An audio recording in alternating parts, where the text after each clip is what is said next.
colors in this bitch. Yeah. See, I look fabulous in 8-bit. All right, can everybody just mute themselves until we kind of... If you play a video, it's going to automatically mute.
Yay!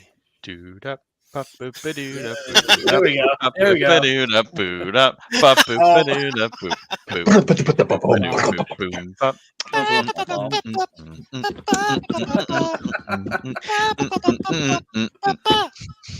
I said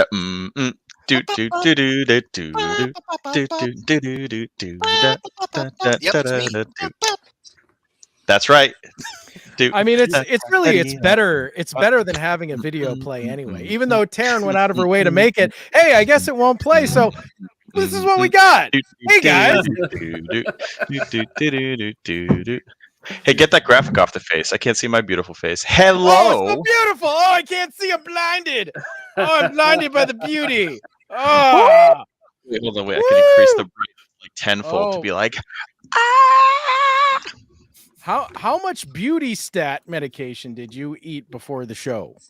All of it. I had none. No, I had zero beauty stat when the before the show started, and then once the show started, it's like so beautiful. All the beauty meds kicked in. But everybody here is pretty beautiful. Let's be everyone real. Here is so beautiful. I don't know. I'm mainly beautiful because I'm covering 60% of my face. Honestly, though, super beautiful, though. It works. Like, doesn't matter. The end result is the only thing that matters. Companies care about results, not how you get there. Retro Ridoctopus is not sponsored by any companies like this. The more you know. Yeah. So this is going to be really interesting for us because this is a live stream, but we're just kind of used to doing podcasty stuff. So it's still going to be a bit structured, a bit scripted. Obviously, anybody looking at us can see how many amazing people are here. So we are going to get into some little bit of spiel and some intros because we have a full house here and can't freaking wait to get started. So thank you all so much for being here, being a part of this Retro Ridoctopus 100th episode live stream. Thank you to just everything that we've been able to get through. I feel like without further ado, I'm going to start doing some introductions. But you know me, I'm 8-Bit Alchemy. We got Parasite Steve in the house. How you doing, bud? So good. So good. So good. So busy playing with music, but so good. Rocking and shocking. Yes. Yeah. All the tunage, all the graphics brought to you by Parasite Steven. We got Nintendo up in the hizzy. How's it going? Oh, man? hello. Oh, hello. Oh, hell yeah. Who's this cool Yeah, cool guy. Yeah, dude. And then we got some real special guests here tonight. Tonight we got formerly known as Boss Rush Mode, former co-host of this here Retro Ridoctopus Cephala podcast and current speedrun leader for the game Section Z on the NES. We got Synopsis Grim, aka Howdy. our good pal. How's it going, man? So happy you to be on here. Going good, nice to thank you for the invite. Happy to be here on this 100th episode. Nice milestone. Congrats on that, guys. Way to keep the ship going. Heck yeah! Thank you so much. Yeah, I mean, this honestly, glad to have you back. right.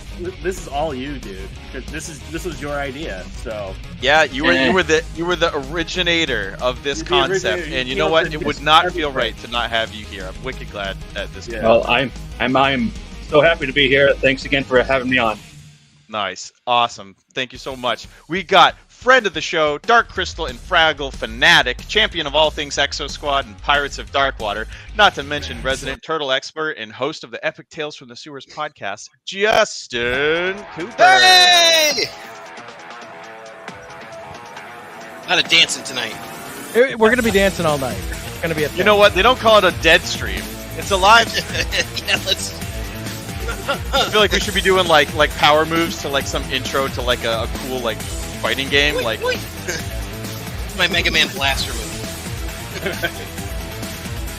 I don't know what else do like fighting game guys do? Like Shoryukens. They do Shoryukens and hurricane kicks. Ah, yeah. I don't know. They do all kinds of weird shit. What's up, Justin? Guys, I swear to God, I ordered the large shirt. I'm like, what? It's because you're so swole. Yeah, that's what mowing the lawn today did to me, I guess. Yeah, just today.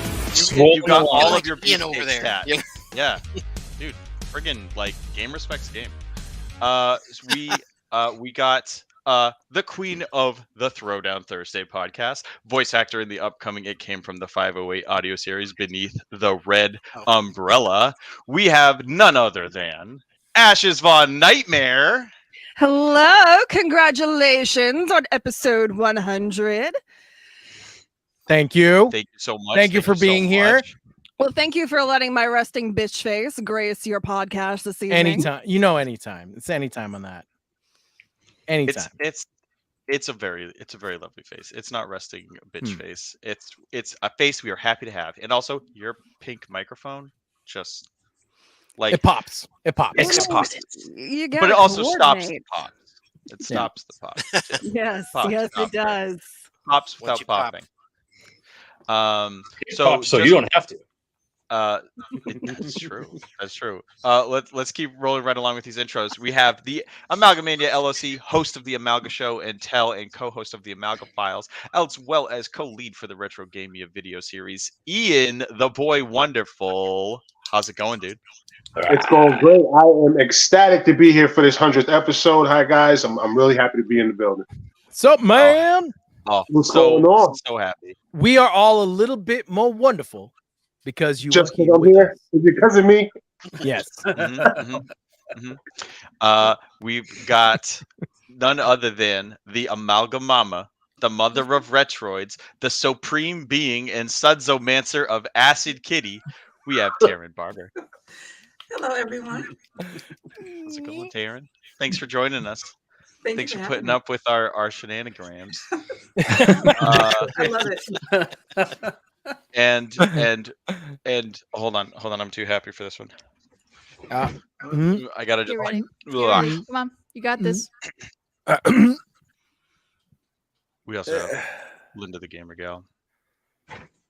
Whoa! I really appreciate it for being here. Yes. Up in I was arms. instructed to specifically say this like Daria. Yeah, so you were being very very hyped, and I wanted to bring you down I was like, at the very end. Mhm. yeah, right. No, at the very end of the very beginning, which is kind of Yes. fun. Mhm. Mhm. So just so people know, so we are, this is obviously a live stream, so you can comment and send us stuff, and we will look at it. And Joe's Yeah. monitoring comments, and we have We are all Retro sorts of- Ridoctopus.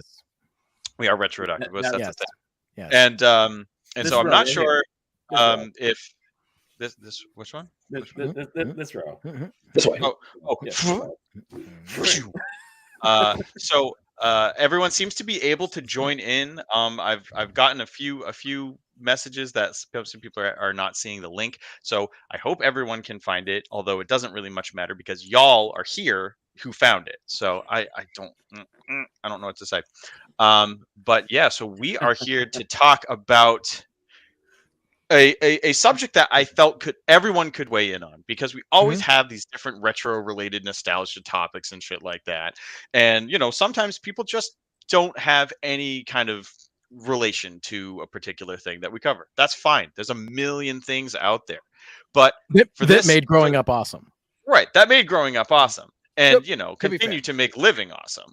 But there was, a way to bring a bunch of people together for this 100th episode. We wanted to talk about first fandoms, things that made you just fucking stop in your tracks and go, I love this thing. This is me. This is my stuff.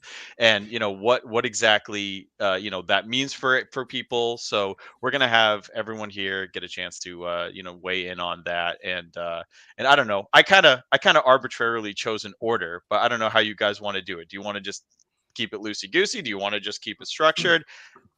If there's no preference, we could just structure it how we feel it. What are you thinking, Steve? Yeah, you steer the ship, brother. All right, rad. So just to start things off, a little Wikipedia for everybody, because no Retro Ridoctopus is complete without reading from Wikipedia. What is Don't tell a them fandom? that. Come on, we say it in like 90% of the Some things never Oh. change. Yeah, come on. What do you think, we write this? Give me a break. So what is a fandom? So this is Wikipedia's definition of a fandom. Okay, fandom is a subculture composed of fans characterized by a feeling of empathy and camaraderie with others who share a common interest. Fans typically are interested in even minor details of the objects of their fandom and spend a significant portion of their time and energy involved with their interest, often as a part of a social network, with particular practices differentiating fandom affiliated people from those with only a casual interest. Jesus. Not to be confused with fandom, which is a completely different thing. Right. Really different. Still sometimes part of fandoms, though. Reminds me of the definition of the word nemesis. No, it doesn't. Okay. Oh, wait. A righteous infliction of retribution manifested by an appropriate agent. See, this is why Cooper's here. Yeah, so I can remind you of lines from Snatch. And nobody else can quote Bricktop quite like Cooper. That is what we need here. Yeah, so I mean that's a pretty wordy definition. I feel like that's like a scholarly like 10-point definition or something. But I don't know. For me, thinking only about with 17 points on Scrabble though, which is like weirdly low. Yeah, it's more of an upwards thing. You would think like it'd be like really long. I have no idea actually. I mean, an entire paragraph in Scrabble's got to be worth more than 17 letters. No, just the word fandom. Oh, on Scrabble. Yeah, no, fandom's probably worth. Derailed. Derailed. Ah, it's just like the good old days. Just like the good old days. Synopsis grim. What's the name of the show again? Ostrich mode. Man. So I feel like that's dandy. The fandom that I think of is simple. It's just some pop culture body of work that you feel strongly connected to and you identify with. A show, a movie, a cartoon, a game, a book series that you just adore and find yourself thinking about and enjoying well past the initial exposure. And that to me is a fandom, right? You don't got to have this, long-winded definition. So, here we have people from all different sorts, all different kinds of fandoms, and that is going to be the most interesting part. Thanks, Gary. Everyone is going to be able to weigh in on their own fandom. What do we got here? I'm a fangirl over Steve. Oh, wow, Steve. Jeez, Louise. Okay, so Carrie's fandom is Steve. I'm hiding my cheek. You guys can't see it. Not weird, but okay. So yeah. Like I said, we're going to hear from everybody, but I want to get things started and just get into the discussion.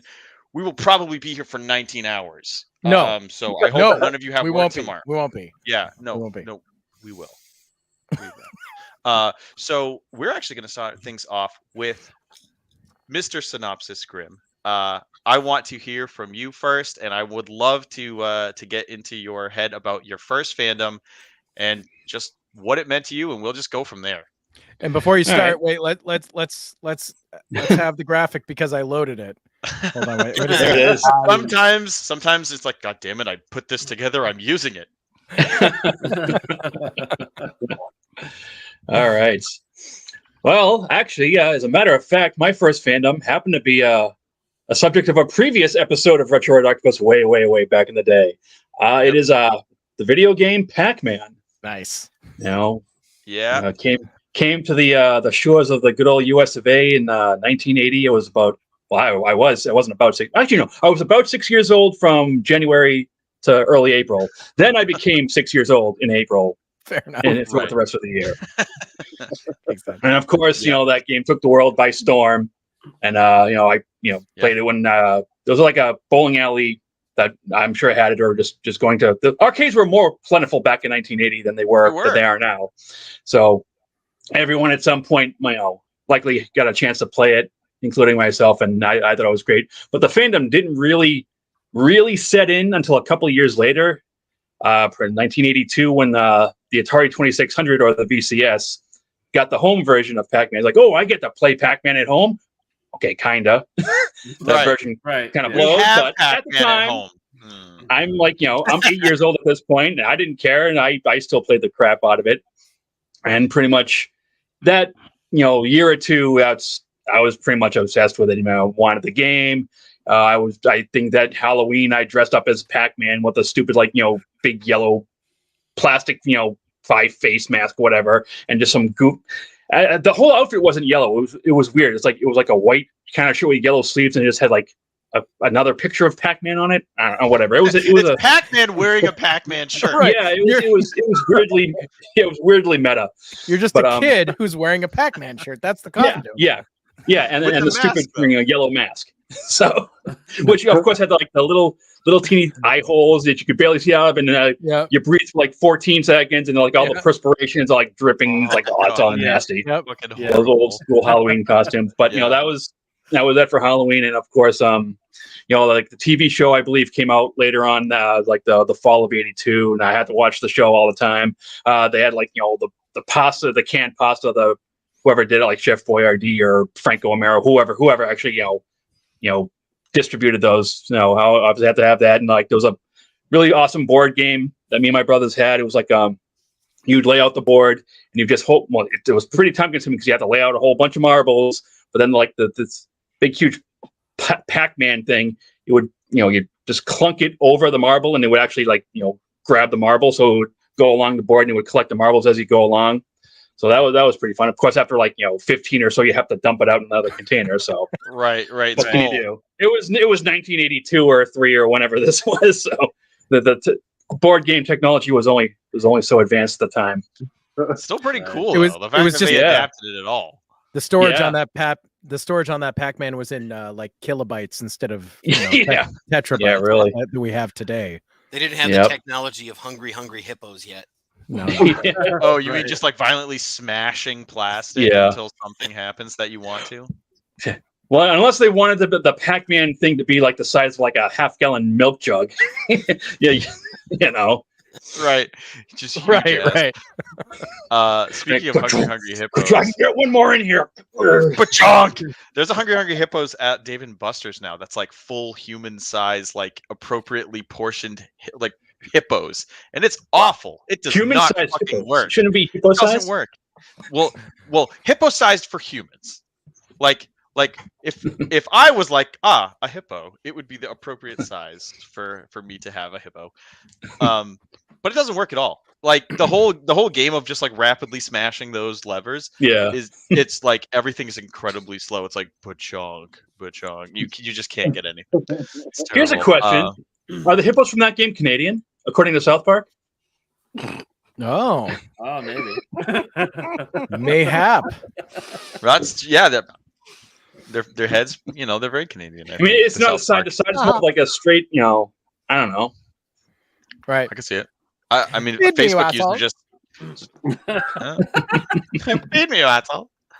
Pac-Man is freaking timeless. I mean, there's so many people, so many kids today still know Pac-Man. It is it's an interesting property today because it is timeless, like things like Mario and Sonic and like certain other video games, but like the current Pac-Man iterations aren't necessarily what's attracting new people. It's still that original game.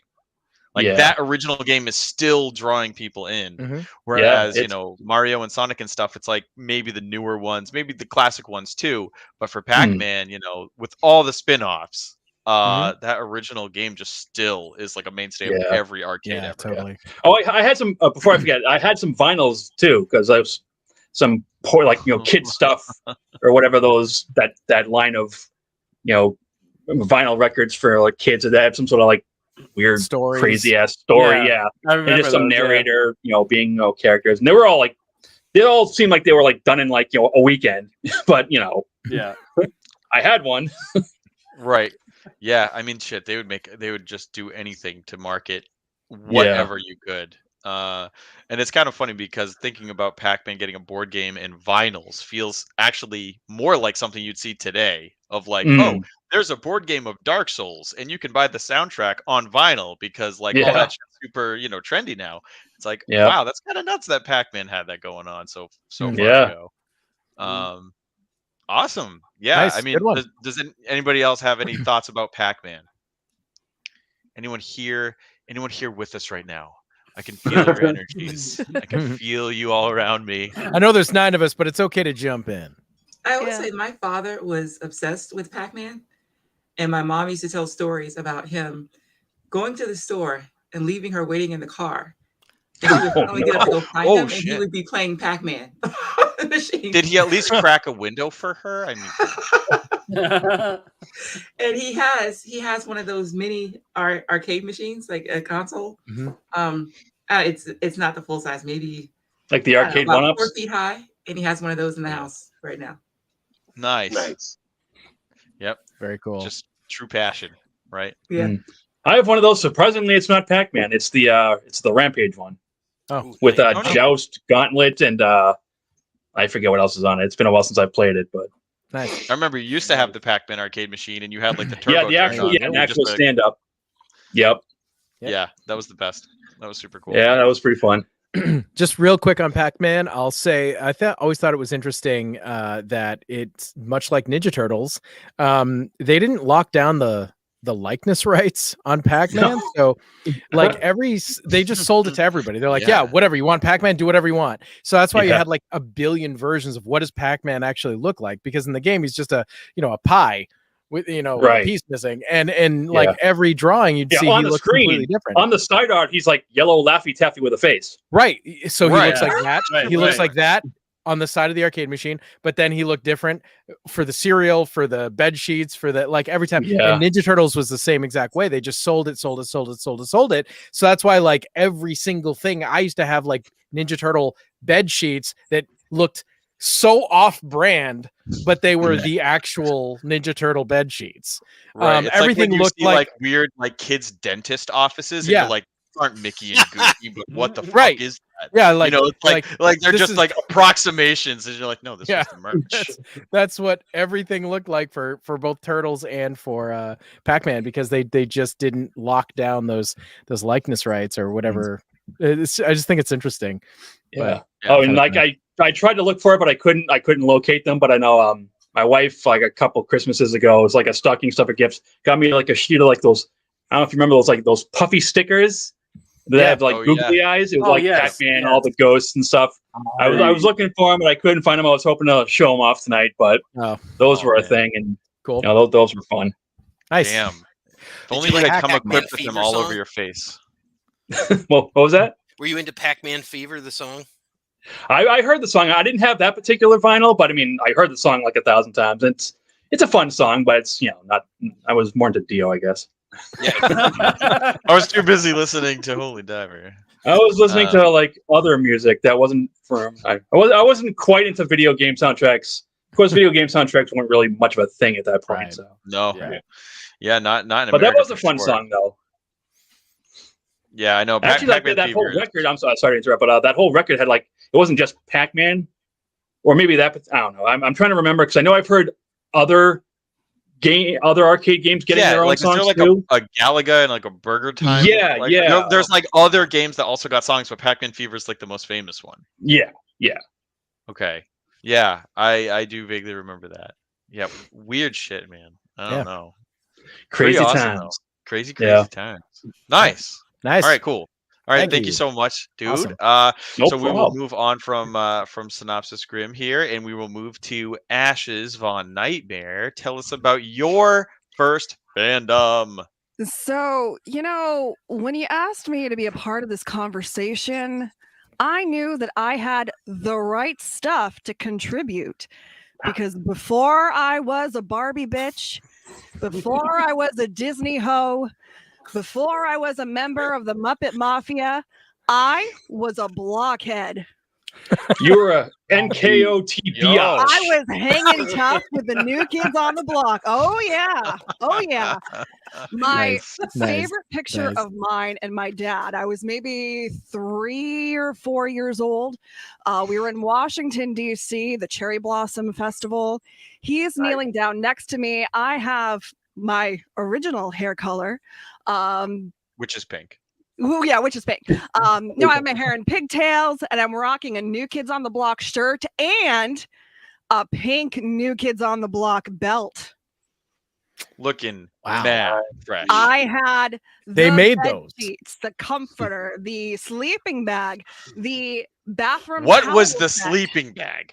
That doesn't seem appropriate. Was What it is Jordan? It's just Was it no, Is it like Jordan? shaped like that? Actually, it was Do actually. you just like fit your whole body into like a human shape? No, like, so what they did was they sock? took the former members of the group And they hollowed just, them out. Ripped their they ripped their skeleton out and be like, oh, It's hey, like they it's only made authentic. one. New Kids No, on the it's- they Block made four. sleeping They made bag. It's four a of these? tauntaun scenario. Exactly. You think New You Kids only on the smell Block fresh smell bad on the outside. outside.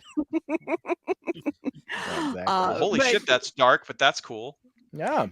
Yeah, and the dolls. I had the The dolls too. dolls. Yeah. I my first childhood crush was with Joey McIntyre. I used I to don't sleep think with you're his alone doll. There, Oh, well, does he know this? did you sleep with his doll or did you sleep with his doll? Have you told him? It's an I was important 4, distinction. Steve. I didn't know. It could have been last 4 year. years old. I don't Come know. on now. No, but Barbie did. So which was it? Barbie. The first one. Okay, it's the first one. I know it's the first one. Sorry. Wait, so did Barbie make these New Kids on the Block dolls? Were they a Barbie product? No, they were one of those like off brands. So I don't know, like Galoob or something like that. Oh my God, Galoob. Tony Galoob, my favorite actor. Lightning Oh. child. Tony Cullen. Hey, Monk's coming back, I heard. Yeah, I know Monk is coming back. I was just really thinking about that. Hey, Ashes, I don't know if I told you this, but Donnie Wahlberg lives the town away from me, right? In Wayne. And he opened up a Wahlburgers out here. So we're actually going to have what's called Blockfest, which is going to be out here. It's May 26th, 27th, 28th, something like that, where it's the first big fan expo featuring all the members of the New Kids on the Block, where you can come and meet them and chill out with your other You gotta cool go. blockheads. Gotta go. And the other thing I didn't tell you guys, New Kids on the Block, my cousin was the guitarist for New Kids on the Block. So my sister actually got to go backstage at Lake Compounds, which I'm sure Ian knows about, Lake Compounds in Connecticut. Yeah, absolutely. It's you may have heard of it. That's where Milli Vanilli's tape got broken. But they got to go backstage and meet everybody. So Joey and Donnie and Jordan and John, and not so much Danny, but poor Danny, But yeah, Who? so New Kids on the Block Nobody was remembers huge. Danny. Poor Danny. Nobody likes Danny. Poor Danny. But yeah, I don't know if anybody remembers the animated Christmas special. I remember a show. I thought they had a Yeah. cartoon. They sure Yeah. did in a comic. I Yeah. recorded it on VHS using those blank VHS tapes off of MTV. Nice. Yeah, That's living. Nice. that's a peak. thing that happened. That is what you Yeah. had to do. If Well- you wanted to watch something 75 to 89 times, you had to record it off TV. And sometimes you pause the commercials, and it was a whole life. It was a whole lifestyle. Yeah, that, it was. You know, the kids just don't know. They don't know the hardship. And since But you had owned to- it, Go ahead. Sorry. You earned it. You earned that stuff. Yeah. So like it made it like better to watch a billion times because you're like, well, I mean, I paused the commercials. Mm-hmm. I worked for this. Can I ask, did anyone else have a paralyzing fear of when watching a recorded VHS that you would accidentally hit the record button again and accidentally record whatever the fuck was on TV right now? Because that was like governing principle. Every single time I watch the VHS, I'm like, keep the remote like far. That's why from you me. hit the pin. You can MacGyver it and then MacGyver the tape to where it wouldn't record over it, just like a cassette tape too. The red button on the. I still have those TMNT sheets. Yeah, I'll get them. Yeah. So okay, well, Linda, and since you own the cassette, you didn't have to be kind. You didn't have to rewind unless you wanted to watch it again. No, you're right. Yeah, it's right there. Yeah, right there. Right. I don't wanna. Oh shit! Okay, well the pin is a life hack. You know, maybe 30 years too late. But oh god, we got Chewbacca in the studio. What? Yeah, but I had a paralyzing fear, and I remember one time I definitely was watching a movie and I hit the record button by accident. Yes, nice. I love that movie. Space herpes. Yes. Herpes. Yeah. Nice, All time favorites. That's Oh yeah. Nice. I have Steve's copy actually. Nice. Overkill. So you have your copy. Yes. Right. Nice. Yeah. Well, so Ashes, I mean, what was it about New Kids on the Block? Was it just that they were cute, or was their music honestly that good? What made you want to hang tough? Exactly. Well, lots of things. I mean, you know, I was young, impressionable. I needed the money. You said you were 4. But it's just one of those things where, you know, when you're young, they were fun. They're very popular. They had the right stuff. They just had the right stuff. Exactly. They had the right stuff. They got on the floor and did the New Kids dance. I actually really like their music. And I still so when my husband and I first started dating, I actually made him a mixtape. Well, it was a CD, but you know, and I put the right stuff on there. Right. Do you love it? Sure. Was it his favorite song that you gave him? I made it. I mean, but he loved that song in particular too. Well, I mean, you know, every time he listens to it in the car with me, I make sure that we turn it up, and I sing it to him. And you do the New Kids. Serenade him. I do the New Kids. I'm sitting next to him. Get on the floor. Yeah. Okay. Or sit in my seat, you know, and do the New Kid dance. You know. So other than the right stuff, if I'm going to listen to one New Kids on the Block song, what's it going to be? Please Don't Go Girl. Okay, I won't. A new one, huh? Yeah, exactly. Because you want to know why? Joey McIntyre sings lead on that. What? Deep cut.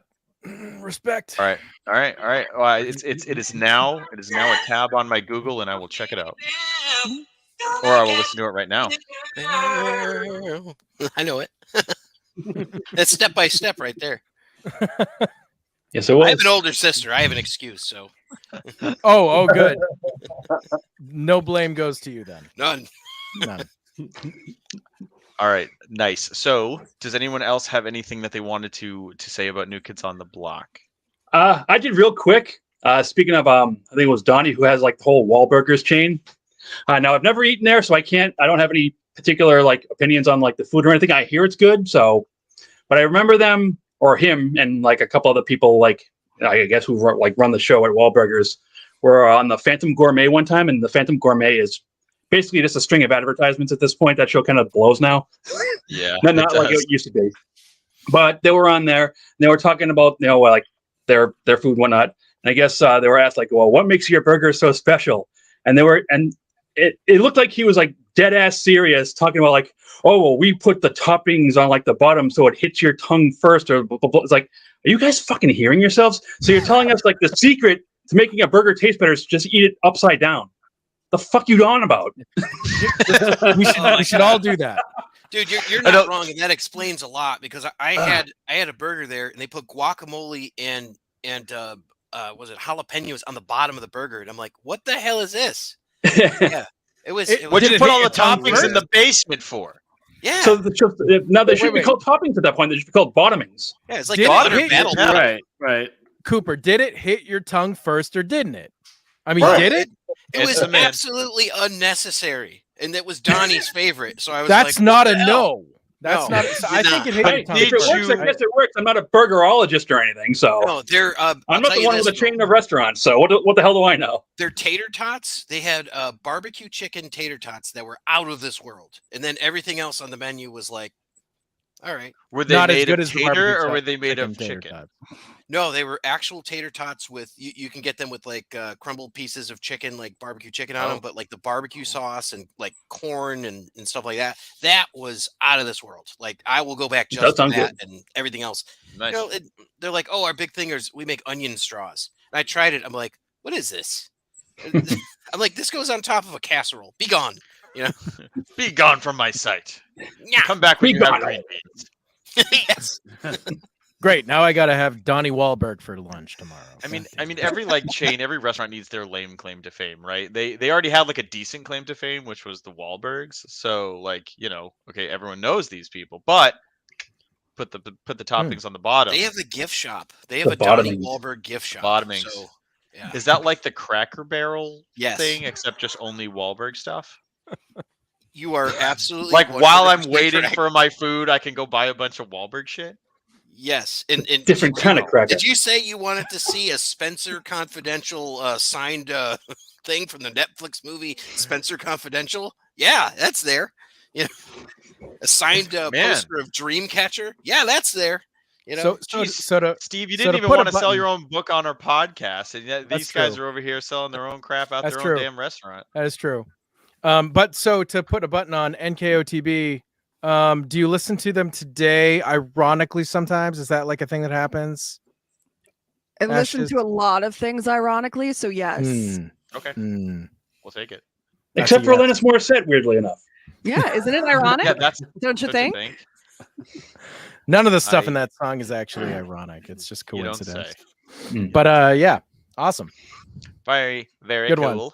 one. So we are going to move right over to the boy wonderful Ian, but Are he we is now? off camera, so we just, might not. In yeah, fact, you might wanna if we pick someone else. just will it into existence. Oh, there he the is. boy wonder. Yes. Oh, I can't believe it worked. Time. Someone spoke of the devil. Oh, yeah, my I spoke of the God. devil, and the handsomest devil danced in the pale moonlight right here with us. So Ian, I tell us about you sound like you know what you're talking about. I do know what I'm talking about when it comes to you, my friend. So tell us about your first fandom. See, oh man, with me it's a little bit different. I would say my first real fandom that I think that I grafted myself to would have been, I'm gonna go with Star Wars. I'm gonna say early 80s. The first movie I ever saw in the films, and it was Empire Strikes Back, and that was it for me. That was watching Star Wars for the first time. I mean, there were aliens and laser swords and a princess that needed to be saved and adventure and just all of the things that any kid could enjoy. And it just took you to a place. And I gotta say, it was definitely my gateway. From there, anything even closely similar had my attention. Yeah. I mean, it's like got to be one of the most formative fandoms for so many people, and it obviously is just a titan. There's just a million different fans of Star Wars who all started their journey at various different points, and then have inevitably just kind of like either come and gone from it, stuck with it, whatever. But yeah, I mean, Star Wars is legendary. It has got to be up there with like probably 3 top 5 biggest fandoms, probably. I feel like right. I don't know, probably top 5 for sure. Jane Austen's pretty big. I gotta agree. Yeah, Jane Austen's actually my number 2. Yeah, nice. Yeah, Crawl. Yeah, I love Crawl. We talking about Crawl? Yo, French crawlers. So I just really like Cyclops movies. Yeah, me too. Yeah. I like movies with just weird things you throw. Anthropomorphic tigers and Cyclops and yeah. I mean, the 80s provided so many great movies. Yes, it did. It absolutely did. I mean, Star Wars. You know, we talked about this recently. We just had a sci-fi episode. For those of you tuning in who have not heard it, certainly go check it out. We talked Star Wars and Star Trek, and then a bunch of other little cuties too, other little sci-fi gems. But yeah, I mean, Star Wars. You know, needs no introduction. You know, does anyone else here have any kind of specific Star Wars stuff they want to weigh in on?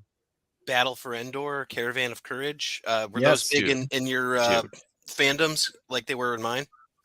Oh, absolutely. Yep. Also, I love. See, those I recorded off TV. Yeah, that's For me, it was the Ewok movie. Yeah, It was yeah. the Ewok movie. The Ewok movie really got me.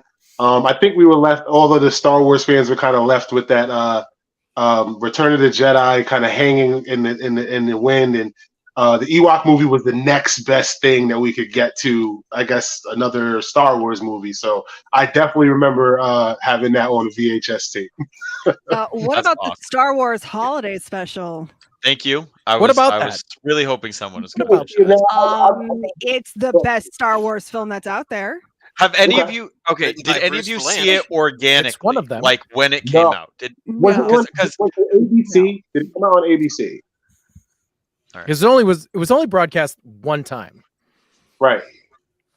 Because Lucas yeah, was like, I've "Oh my never God." met anyone who like watched it on TV, and Neither like have I. everyone has just found about it afterwards, Right. Which is fair because obviously it was like a one and done thing. But yeah, imagine if that was your first Star Wars impression. You're just like, what do they got on ABC tonight? Oh, I've heard that Star Wars thing's pretty neat. Let's see what this Christmas special's about. And then they sell them at Disney, like all kinds of Life Day stuff. oh, that's Nice. awesome. Really? Do they? Here's Oh, $10. Go buy yourself a Star Wars. Go watch a Star Wars.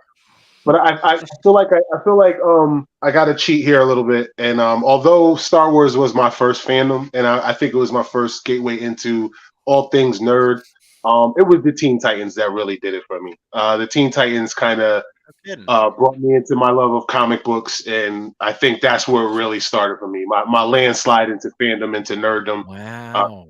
First Teen Titans comic book. Never So would what have was the guessed first that you Teen were Titans a Teen comic? Titans fan. Weird. Actually, it's not an epic story. It's kind of stupid. It's just one of those like you wouldn't even know it unless you saw it. But it was the introduction of Thunder and Lightning, the new Teen Titans number 36, and it had I believe it had like all the Titans on the cover, and there was like a ghost or like a misty kind of picture of Thunder and Lightning in the background.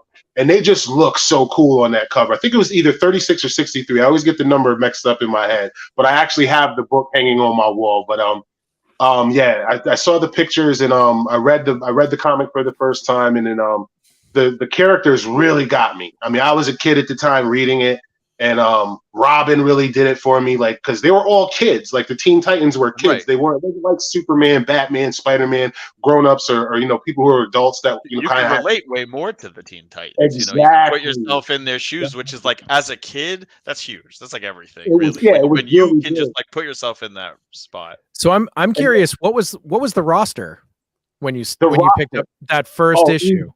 I know the back of my hand. Kid Flash, Cyborg, Robin, Raven, Jericho, Changeling, Those are all here. and Yep. I believe Starfire was there too. Yeah, that's what it says. That's what it says. Okay. I believe that's who was That on the cover. was a test, and you passed. Good job. Yeah, so it's And- New Teen Titans 36, by the way. That is an awesome cover with the Isn't rain it? coming Doesn't it down, look dope? rain Yeah, coming doesn't down, it look and real them all ominous? looking like, yeah, they're like friggin', they look Like super they're serious about to and drop the illest mixtape in the world. I yeah, love it. it does. It does. Like there needs to be a beat illest. dropping on that.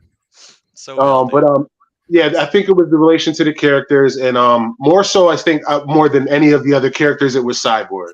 It was just a triple threat for me. He was a kid, he was a young man, he was an African American young man, and he was a superhero, and that was just something at the time wasn't very for me. I didn't even realize was a thing, so I was. The first time you played Mortal Kombat, did you play as Jax? No.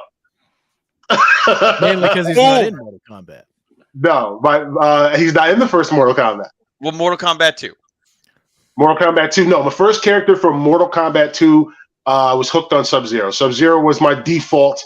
I could play and fight anybody with Sub-Zero. So Sub-Zero was definitely my go-to. All right. So Cyborg was something special. You didn't just have a type. Cyborg, you had like a connection to. No, there was something to him. He was spunky. He seemed like he was a lot more outgoing. And to me, he had the biggest heart out of the Titans. Like, he was the big brother. He was like that. He was the big teddy bear, but he also could shoot the sonic cannon and blow up a tank. So yeah, he was everything he needed. Right. Kano, I mean, you probably looks more like him, you know. Exactly. Yeah, man, I don't know what you just said, little kid, but you're special. And he would also season his fries with more than salt and pepper. Nice. No doubt. Little paprika. Little paprika for this. Little smoked paprika. What do they do at Wahlburgers? I don't even know. They put the paprika on the bottom.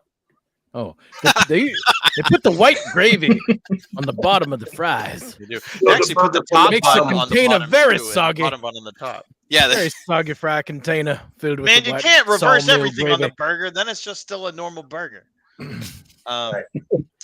Teen Titans for me was something that I saw when I was kind of in middle school, and that was just the cartoon. And so when I first saw that, I assumed that this was the origin of this team, because like I think that's a super interesting thing about long running franchises and fandoms and stuff like that, is that whenever you encounter it for the first time, a lot of times you think that this was like the origin of it, you know, like kids today who grew up with the Teenage Mutant Ninja Turtles, whatever the show on now is like that's what they know. So when Teen Titans came out, I was like, wow, this is such like a weird, like modern take on DC heroes and stuff like that compared to what I'd seen with Superman and Batman.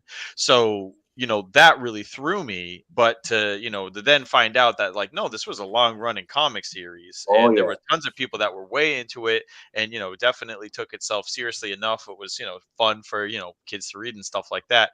It's really cool because some people who grew up at the same age I did would be like, oh yeah, Teen Titans, that was kind of like that anime thing, and people might be into it or they might not, but you have a completely different, like, you know, experience with that. And that's super interesting. You know, it makes you wonder. It's like if that version of Teen Titans was what was current, would more people have been a fan of it? You know, of like younger generations. You know, it's like interesting to think about.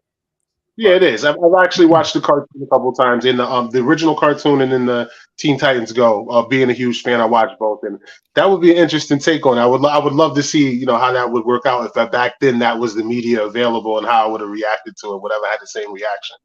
I don't know. Right. Yeah. Was it Challenge of the Super Friends or Superpowers team that had Ernie Hudson doing the voice of Cyborg?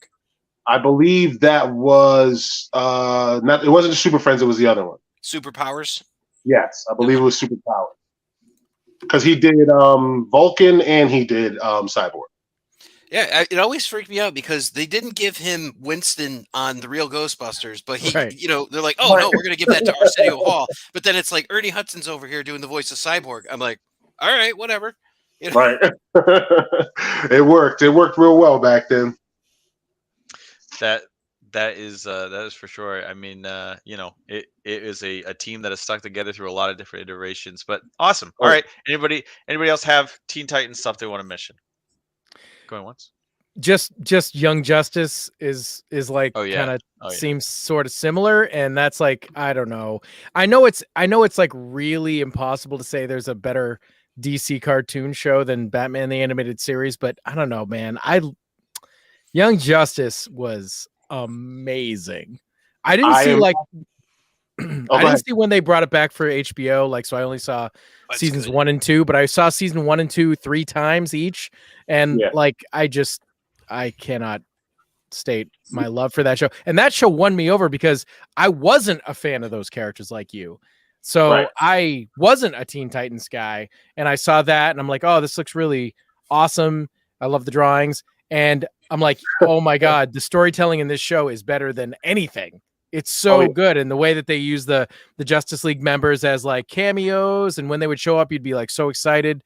And we'd be like, oh my God, the Red Tornado. I'm so excited for the Red Tornado. Like, what world is this? Why am I excited for the fucking Red Tornado? I don't know. But I was.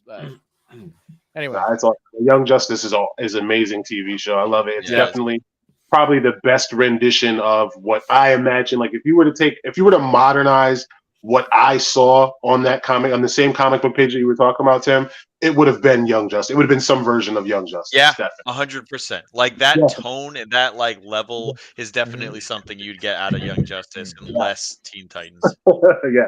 Yeah. yeah. Yeah. What can I say? I have a penchant for the dramatic. I like stuff when it's like, serious and cool and like, I don't know. I like when Hence the stakes Jane are high. Austen fandom. Right. Exactly. It's my number too.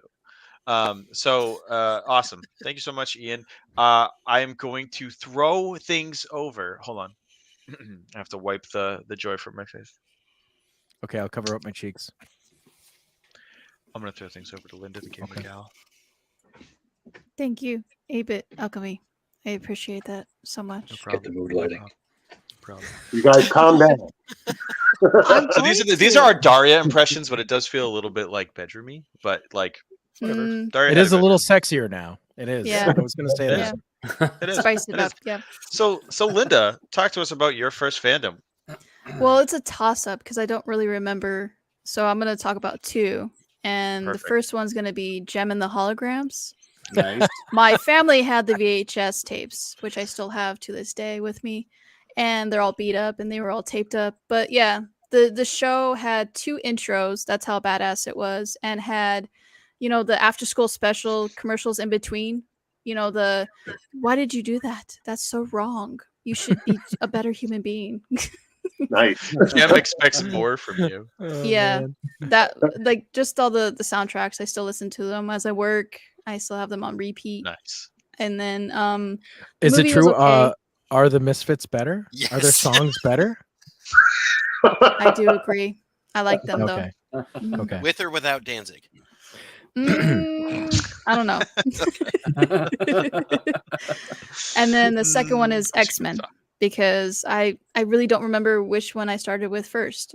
So Yeah. I used to watch all the X-Men. I had all the comics, I had all the t-shirts and everything, Nice. and was rocking all that stuff. So, and my go-to, I know you're gonna ask, is Rogue. Nice. Nice. Okay. Linda, Cool. I just met her at C2E2. I just met Rogue. You met the Lenore's physical on- comic character? Oh, No, like the actress, and she told me, she's like, oh yeah, by the way, I also did the voice of Asia Chan Clan from Outlaw Star, and then my head literally exploded, and then my just God, regrew like Men in Black. But oh my god, wow. they're Did you out ask there about- now. It really stings. Did you ask about stunt dogs? Yeah, Tony Galoob, you're right. To Tony Galoob, yes. Tony Galoob. They're Justin- out there doing cons, so you can go and you can meet, Gambit's Chris Potter, who was the son from, Kung Fu: The Legend Continues, and what's his name? I met him. I met Cale him Dodd. once. Cale Yeah, Dodd's out there. Cal Dodd, yeah. Yeah, and I like the I met- TV I met the movie. Gambit guy. I don't know if you've seen the TV movie. That was my favorite from the Oh, 90s. Was Yeah. it the Generation X. Generation, Generation X? X. Okay, Yeah. yeah. Oh yeah. With They made comics Banshee spin off of and that. Yeah, and then Buff and then and, they had like Rogue Jubilee. was like super buff and stuff like that, and was just scared to show how buff she was and stuff like that. That was my favorite.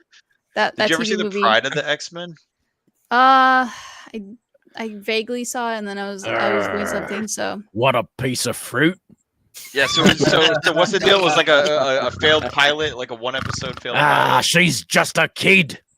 I'm from Piece of- Canada. Throw another, Yeah, no, they really just throw went full another beaver Australian. on the Barbie. That was the same animation company, guys, as Gem and the Holograms, by the way, and G.I. Joe and all that. They had all the same See? voice actors and actresses. mhm. That's Yeah, what I Mike- thought. Michael Bell was Mike Bell, Cyclops yep. in that. Nice. Yep. Yeah, man. I mean, that's why all these are like so quintessential for everybody, because it was such like a amazing production team. Like it is so memorable for so many people, all their different stuff. And Yeah, the I White mean, Queen X-Men's talked about huge. herself in the third person. She's like telling stories about her. She's like, men fall prey before the White Queen. It's like, lady, Like, that's you. nobody. lady. What are you doing right now? Who are you monologuing to? Like you're not even talking to the other people that are here. They're already dead. You're just talking to nobody. This Like, is only for you. She was straight up insane in that. Insane. In the membrane. Yes. Insane in the brain. I actually have a question for the Gamer Gal about X-Men fandom.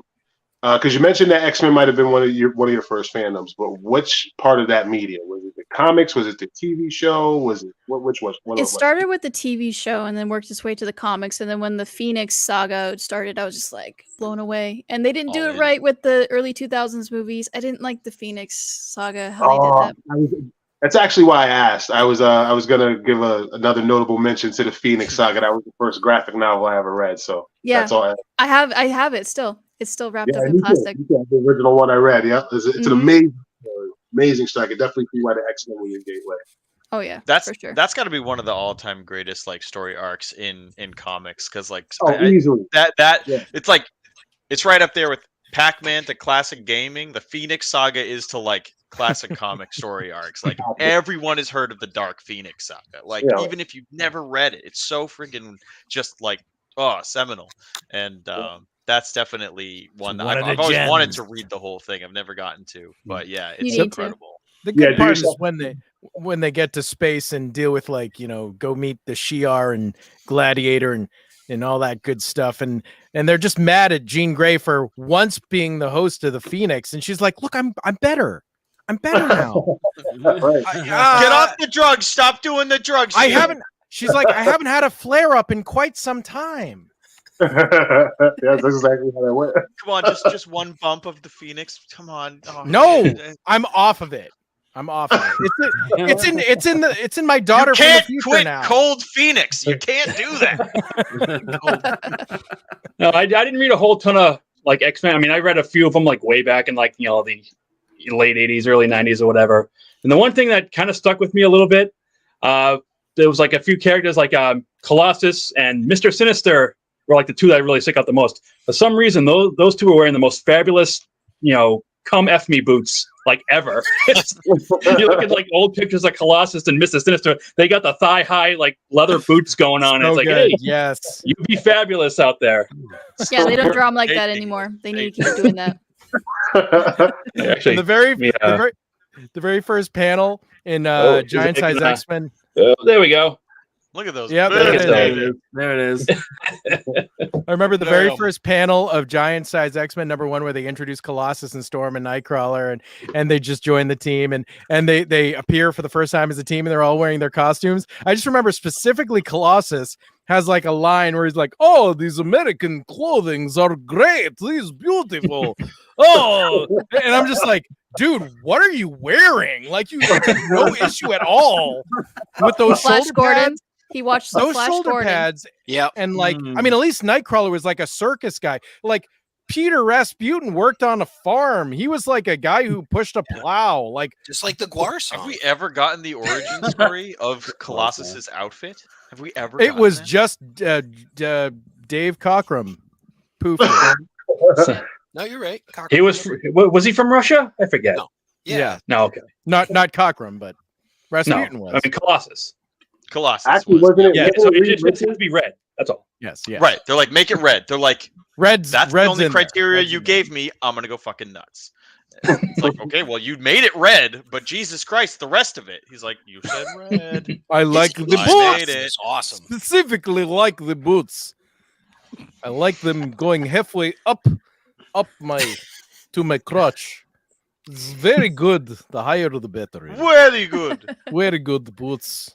Very good boots. Those are fantastic choices you got there, Linda the Gamer Gal. Yeah. In Russia, boots. I actually thought that Ashes might choose Gem and the Holograms tonight because now historically she has been on the show.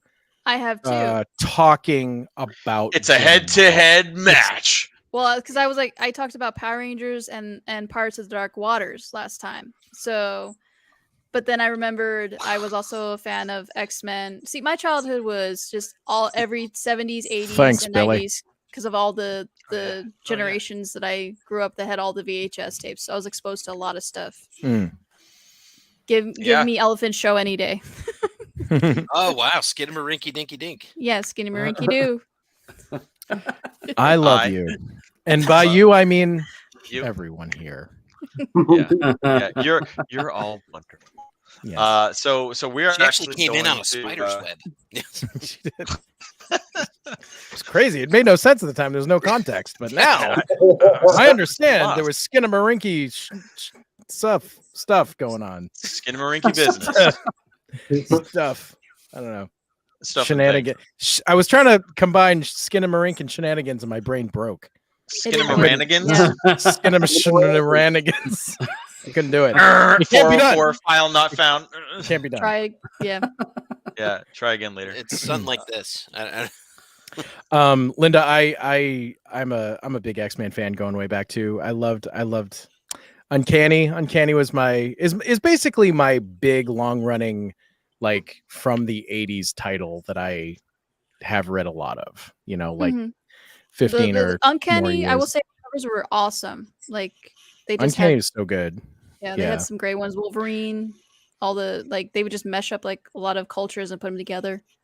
Well, that was the great thing about that 1975 team, right? Like, you like suddenly X-Men, because originally they're just like, 5 white kids from fucking Connecticut, and then they, Dave Cockrum comes in and he's like, well, you're not a kid anymore, so shut up.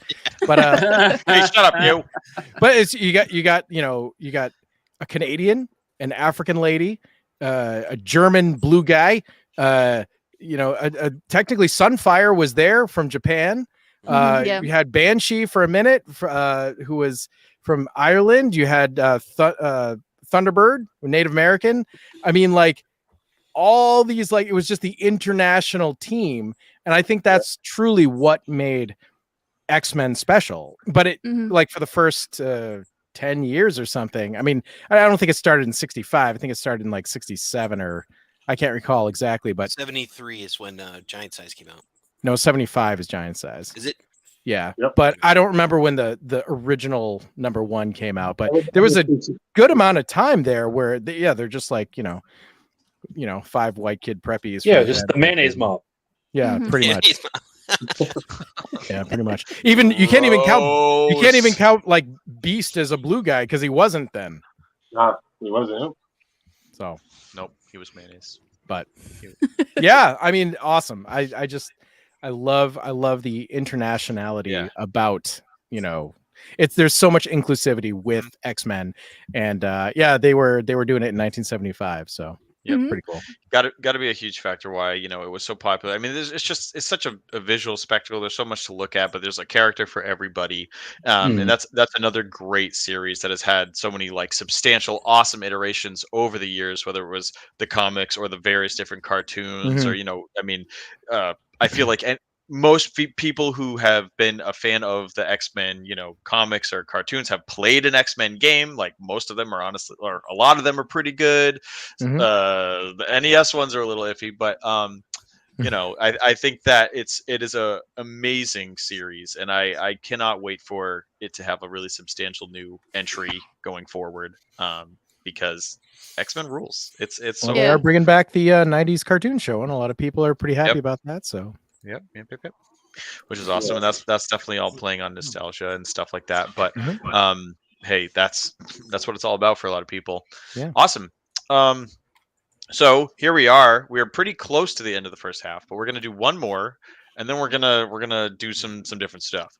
We don't go to ads, so I have to like rewrite my brain to be like, don't do the ad break thing. We're just going. So Steve, hey Steve, would you like to tell us about your first fandom? Oh, what happened? There's graphics. wait, play your theme song. Yep. Play your theme song. I'm not going to touch the songs anymore. It causes problems. But the graphics, god damn it, I loaded them, so I'm going to use them.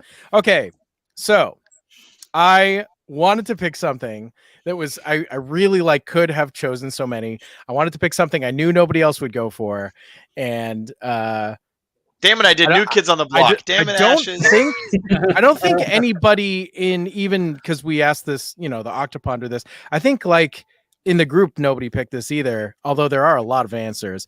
But I wanted to pick something that truly was like number one. What was my first, like when I was a little kid? So I didn't pick anything cool. I picked something that's just the truth.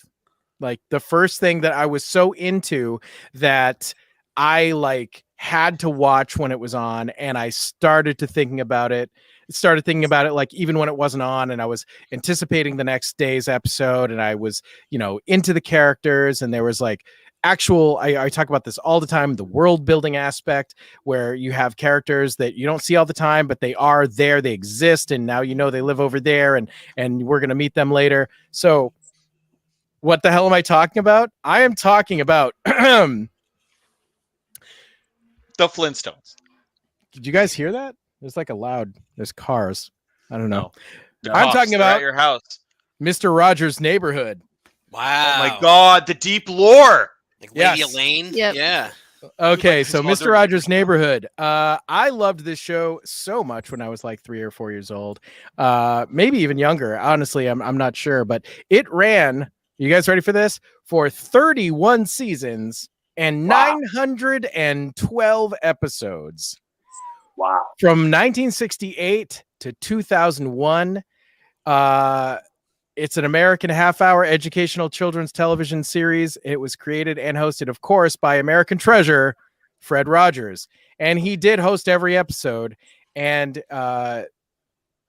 he wrote music for it. He performed all the puppets. He wrote the material. He did everything. Like he didn't do everything. They had a crew.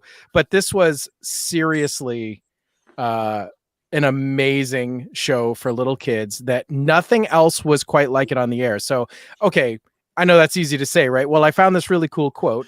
It was from this lady, Kathy Murlock Jackson, who was a writer on the show, and she was actually comparing it to Sesame Street and what made it so different. Okay, totally. And she said, while both shows do target the same preschool audience and prepare children for kindergarten, Sesame Street concentrates on school readiness skills, while Mr. Rogers' Neighborhood focuses on the child's developing psyche and feelings and sense of moral and ethical reasoning. So, which is like really not tangible for a lot of shows. Like just that's just making you a good person. It's just, it wants you to be good in your own skin. Like so much of this show is accepting you the way you are and accepting other people the way they are, and knowing that it's okay to not be okay and to ask for help, and sometimes you have bad days and sometimes you're sad, and it's very much processing your emotions. And there was also like an incredible amount of really interesting stuff that he went and did. And at the heart of this show is this man who is just 100% genuine. He's not playing a character. He's literally just the way he is. He's like Keanu Reeves. Like he's just that. He's just this weird, nice guy who you think is probably secretly like a child murderer or something. And it's like, oh my God, not one person his entire life had anything bad to say about him. It's unbelievable. No scandal ever came out about Fred Rogers. Nothing whatsoever. He was just apparently the most wonderful guy ever. So it was a half-hour show. I'll try to get through things fairly quick. He would do all sorts of different stuff. Part of the show would take place in Rogers, it's supposed to be his house, the house set, and he would talk to the audience. He would feed his fish. He would do different stuff, and he would sometimes have a knock at the door, and he'd be like, "Oh, let's see who's at the door." And you would have a little skit with some person. They had a cast of people who were real people that he just met in life along the way and just said, "Hey, do you want to be a character on my show?" It's pretty much how it went. He basically had a podcast. I mean, kind of. And sometimes those people would turn into let's leave the set. Let's leave the set and go see what you do for a living. Let's go to your job and see what you do. And sometimes you would get to see that kind of stuff. All sorts of different things. It wasn't always the same every single episode. A lot of the elements are there from time to time, but sometimes he would have celebrities would stop by. I remember the lady who played the Wicked Witch of the West in Wizard of Oz. I remember distinctly being in an episode, and he wanted little kids to know that she wasn't really a witch. And it's silly to say that, but these are like 3-year-olds, 2 or 3 or 4-year-olds that are watching this, and it was really cool. So then, of course, the part of the episode that I most hotly anticipated, and I think most kids, was when he would do the second part of the episode and go into the neighborhood of make-believe. And it was important to him that when he told these stories with all the puppets and all this fantasy stuff, he wanted kids to know that it wasn't real. He made very clear, okay, it's not real. Today we're going to pretend that something's going on with the characters. And you had the trolley. The trolley was kind of like your portal to and from. And he had this little trolley. So cool. That would appear in his kitchen on this little track that he actually, when he sits down, the controls to the trolley are right there. He would just like, he would sit in a way where you couldn't tell that his hand was kind of over, and there was like just the controls for the trolley to go back and forth. Kind of cool. And then he would just kind of talk to it, and the trolley would ding and just kind of move back and forth just real quick, kind of do this. And then, he would whisk us off to the land of make-believe, which is different set. And there was all puppets. There were people in costume, and it was just fun. And so to get back to this pervasive world building thing, which is something that I've appreciated my whole life, and as a writer and all these, things that it tends to be a thing that makes me love something. Right. So anyway, there are other places, just like, The Simpsons takes place in Springfield, but there's Shelbyville. Like, well, okay. So he had a place that was called Southwood. We never went there, but there was a character that was from Southwood. There was another place that was just simply called Someplace Else. And it was this sort of outdoor farmish region. And he went to Someplace Else, and there were certain characters that lived there. There was a little donkey puppet named Donkey Hody, which is a really solid reference, honestly, that obviously I didn't get as a kid.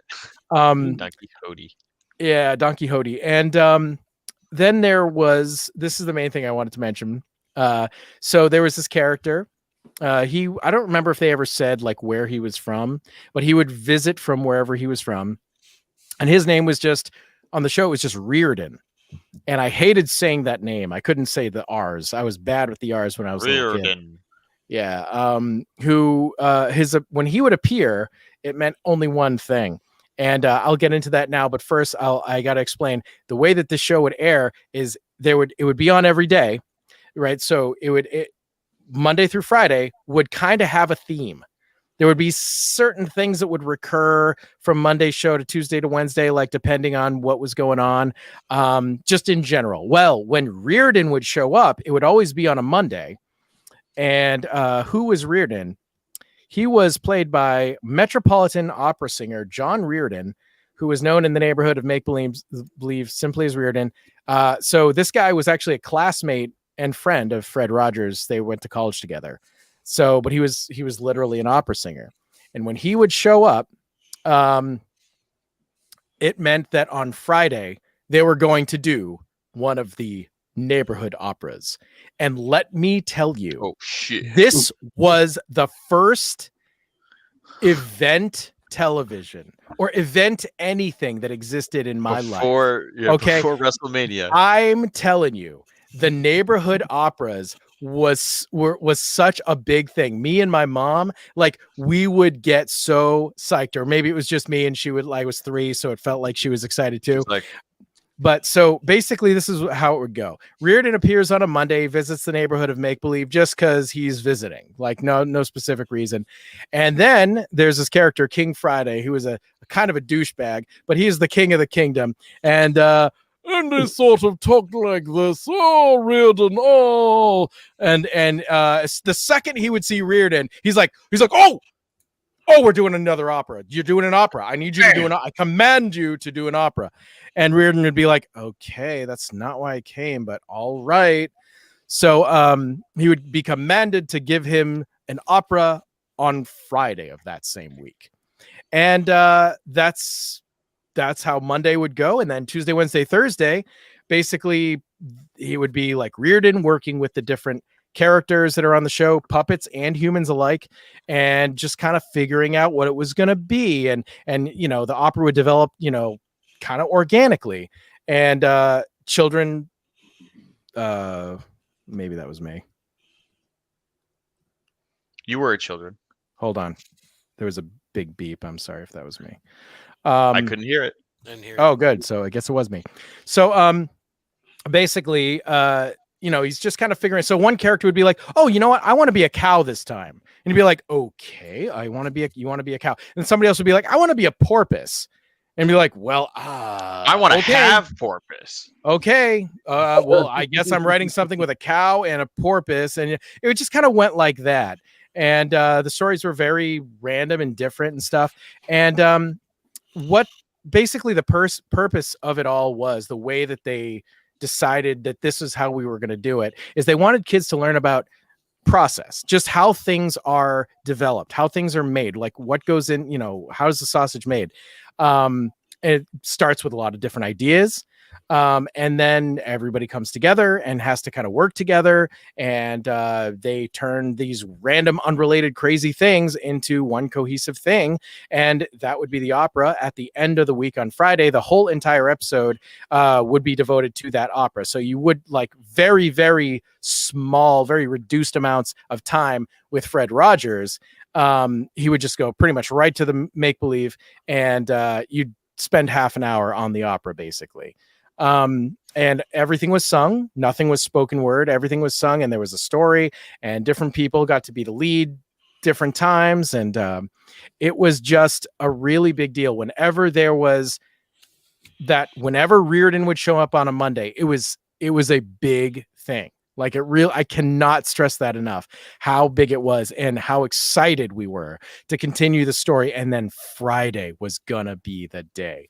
So anyway, there were 13 operas in total that were created from 1968 to 1980.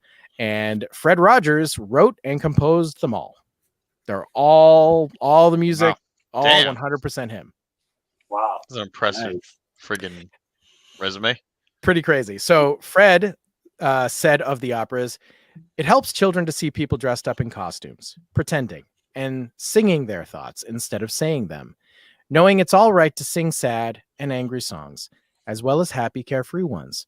I hope these operas can encourage children to express who they really are, and in doing so, help them to feel better about themselves.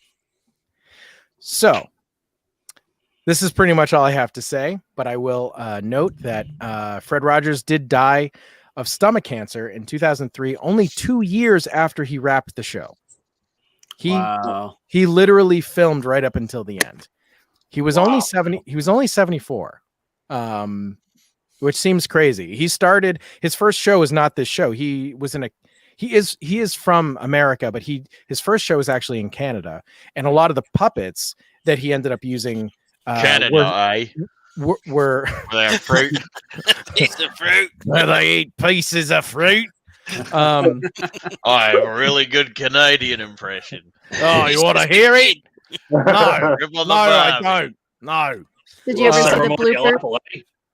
There was bloopers of Fred Rogers cussing.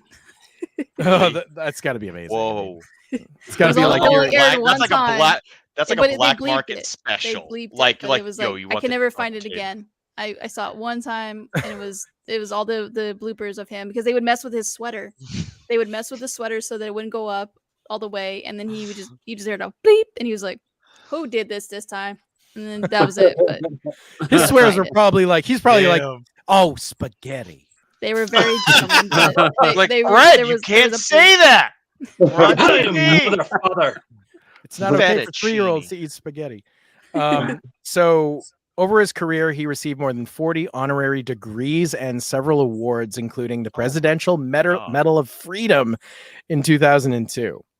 And so just before he passed away, he got the Presidential Medal of Freedom, and he was inducted into the Television Hall of Fame in 1999. I'll end with a quote. He has so many. I just kind of liked this one. So, of course, they're all very sweet, and it's hard to pick. He says, there are 3 ways to ultimate success. The first way is to be kind. The second way is to be kind. The third way is to be kind. There you go. I like it. Mm-hmm. And that's my spiel on Mr. Rogers' Neighborhood. Yeah, I mean, an Terminally absolutely uncool. Yeah. Or is it? No, No, no, definitely it's like what is cool? Cool means nothing. It's like he was an incredibly like just amazing human being, and the things that he made important to kids is the coolest thing ever. You know, no one's ever done something like that.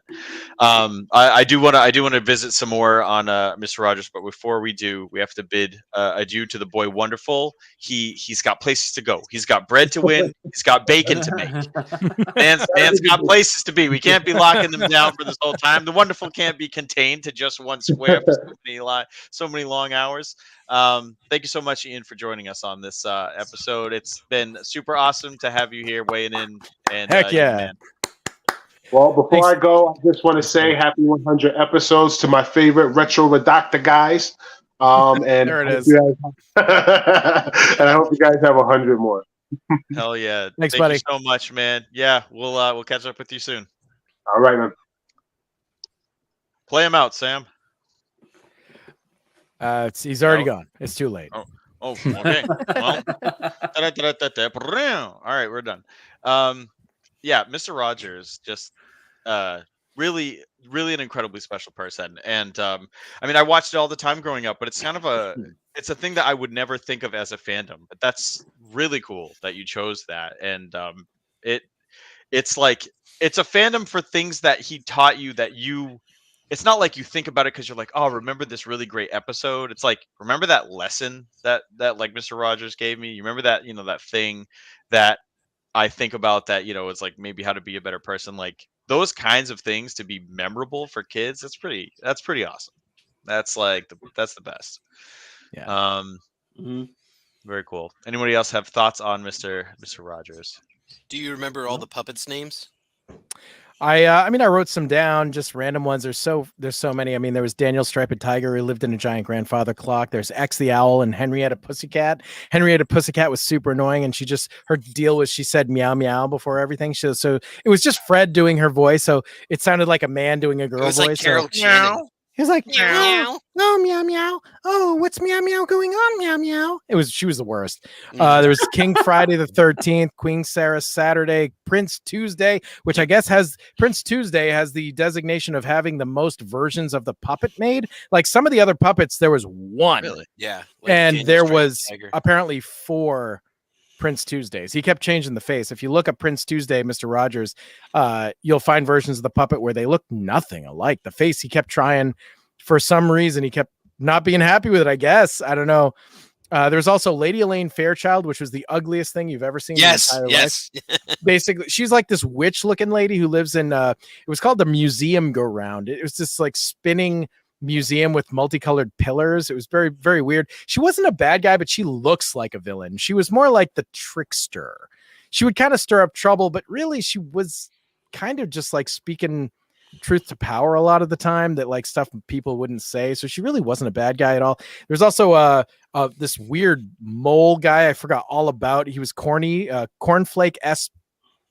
Oh yeah, his name was Cornflake Especially, S being his middle initial. And he lived in he was a mole, and he lived in a rocking chair factory. What does that have to do with the price of tea? Wow. It's like such a I don't random know. name. Like There's also a last thing. Oh. Oh my God. There's this character, and it technically was one of the people in suits, but it was called Purple Panda. I hated Purple Panda. It sucked. It freaked me out so bad. He talked like an alien, like monotone. He's like, oh, hello, Daniel Striped Tiger. What's going on? And like, Weird.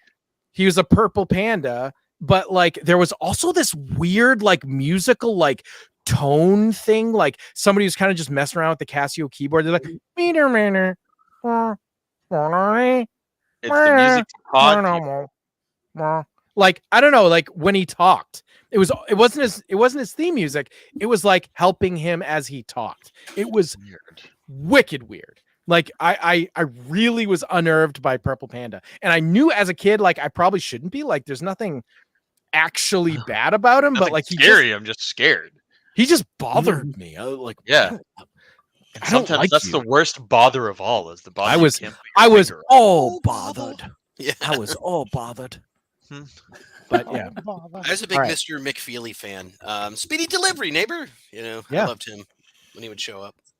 Yeah, I think McFeely is Fred Rogers' middle name. It's like something like that. Like he has like a last name for a middle name.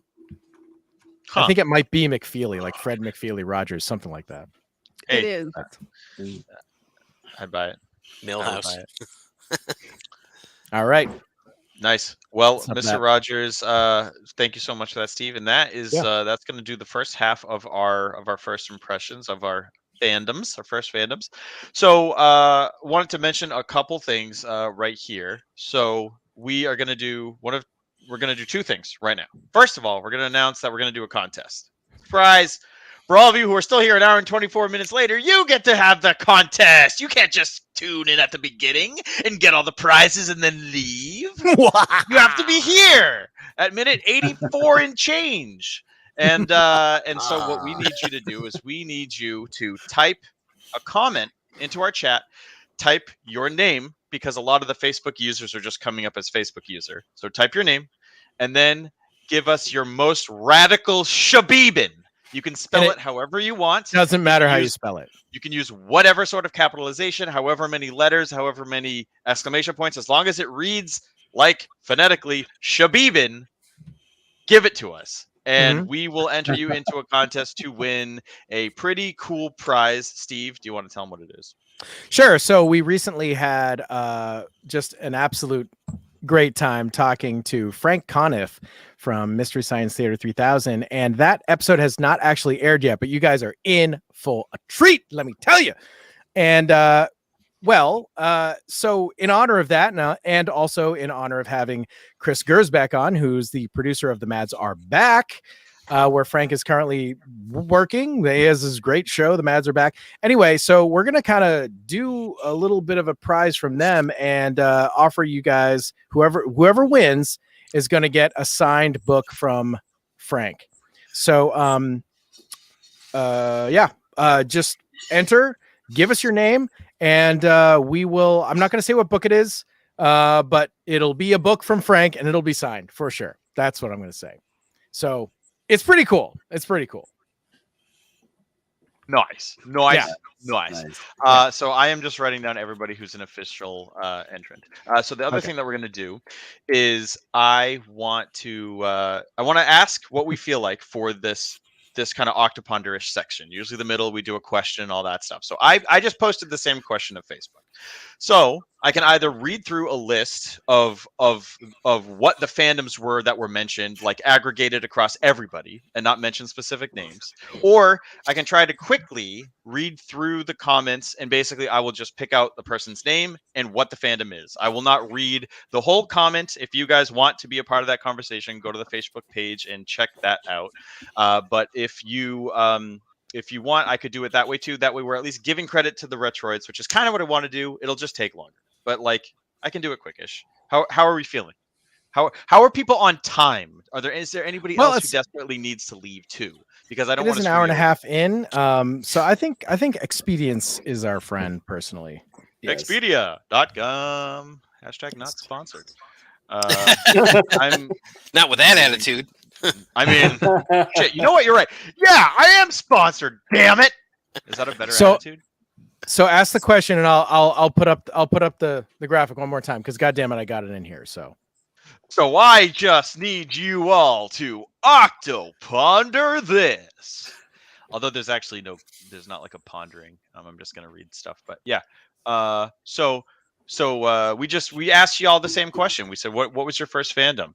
And so going through the list in order, and those of you out there who are listening know who you are because you wrote the thing I'm going to say, and chances are you were unique, unless you wrote Star Wars, and then you were like one of 40 people.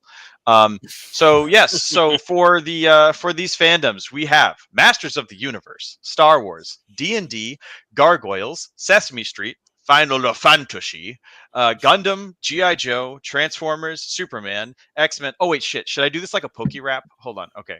Yeah, can you? I was Universe, Star Wars, D&D, Gargoyles, Sesame Street, Final Fantasy, Gundam, G.I. Joe, Transformers, Superman, X-Men, TMNT, and Labyrinth, Lego, Hammer, horror movies, E.T., Voltron, and Batman, Rainbow Bright, Blues Clues, The Electric Company, Mr. Rogers, Disney, Kaiju, The Tick, New Kids, Gotcha 'em, Catch 'em, Gotta Catch 'em All, Gotta Catch them all. First fandoms, blam.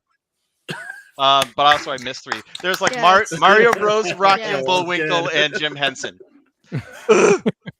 I didn't scroll down enough, but you did now. Good. You did it. You did it. It's pretty good. It's pretty good. You know, for the first time ever.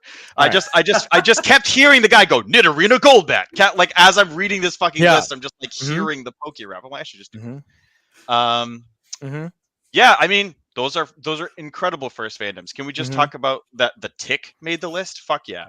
Can we talk about Rainbow Bright? That's awesome, Steve. You were into Rainbow Bright enough. Like I'm still into Rainbow Bright. You kidding me? Right. Yep. It's amazing. Like, it was color really kids? well done. Come the on. fucking, like animation was so good. Lego obviously huge and different for so many people. You know, we just had a Lego episode that was really fun to talk about. We got a mention of Labyrinth. Hell yeah. I mean, I loved Labyrinth growing up, and it's so like dark and weird, and a lot of people my age and everything didn't like Labyrinth growing up because they were just not really feeling it. You just said Labyrinth, and Cooper's on the show. So that means he's running to get some Labyrinth. He's going to come back with a full Labyrinth. Oh my god. Wait, can we see the bulge? Where's the bulge? Show me the bulge. Is that 1980s David Bowie from the movie Labyrinth? He came in a blind box. Wow. From the Ziggy Stardust. From the Ziggy Stardust tour. Bowie to Bowie. It's a walk-off. It's a Bowie. Yeah. Nice. Jareth was definitely an awakening for very with realistic bulge.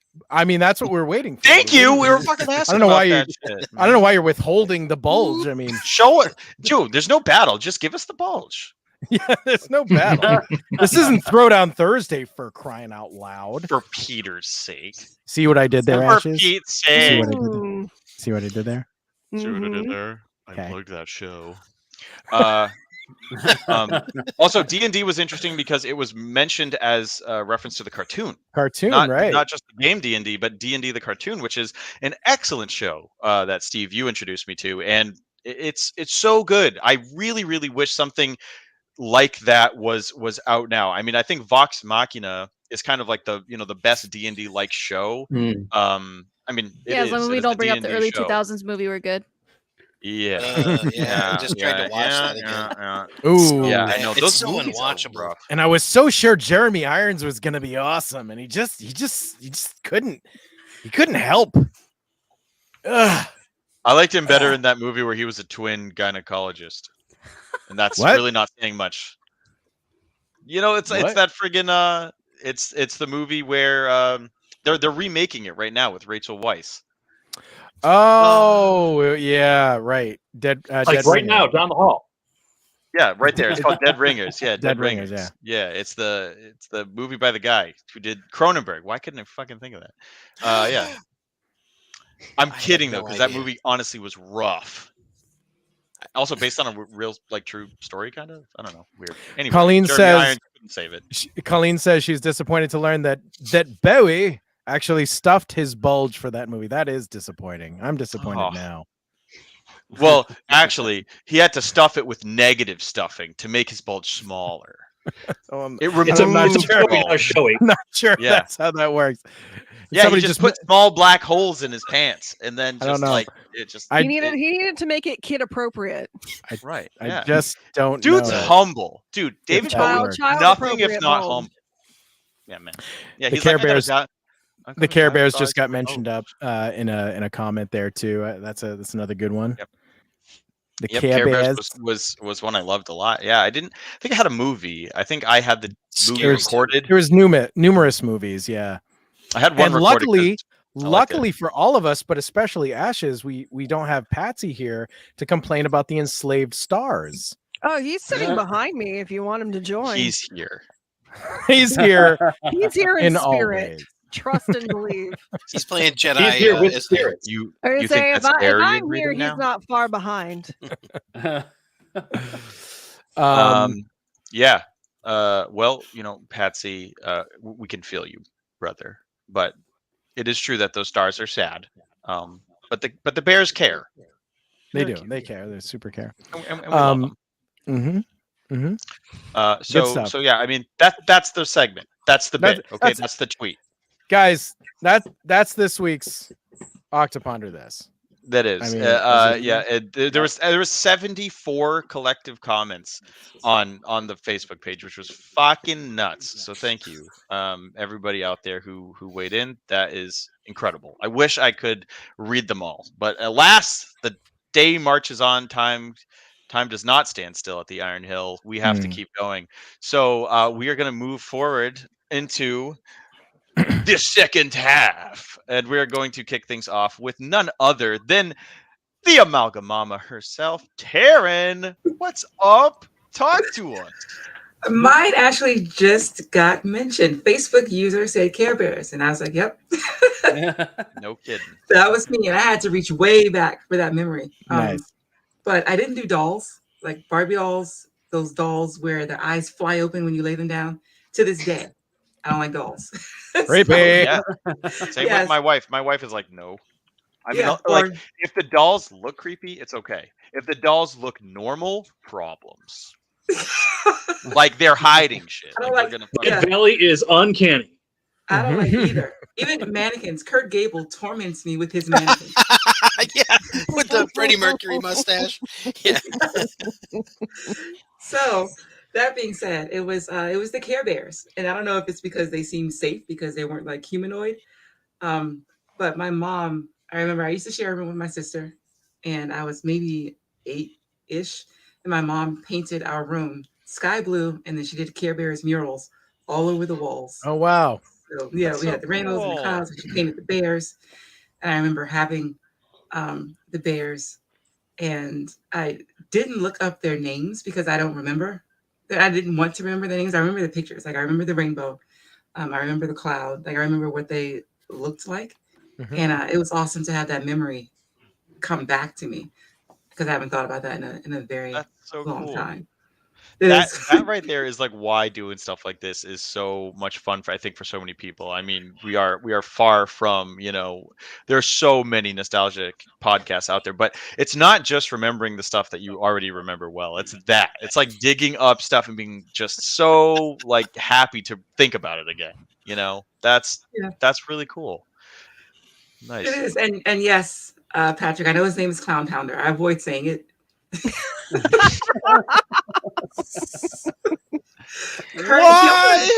Kurt used to send me pictures. Like he would just chat me pictures of the mannequin because he knew how much I hated this thing. Clown, pounder. So, and his brother ate. But I also wanted to mention another one. Quarter. This is that one that I talked about a little bit. I remember my first exposure to fans, like to a fandom, before I felt it myself. So I had a babysitter, and she had friends, and they loved New Edition. And it was New Edition, everything. It was posters and concerts and T-shirts and all that stuff. And I think that was my first exposure to what it looked like to really be a super fan. Wow. And I think from that, there was a spinoff to Bobby Brown, who was another one of my fandoms. I had his poster. This is pre-Whitney Houston, my prerogative era, Bobby Brown. Wow. And I remember I had his poster on my ceiling.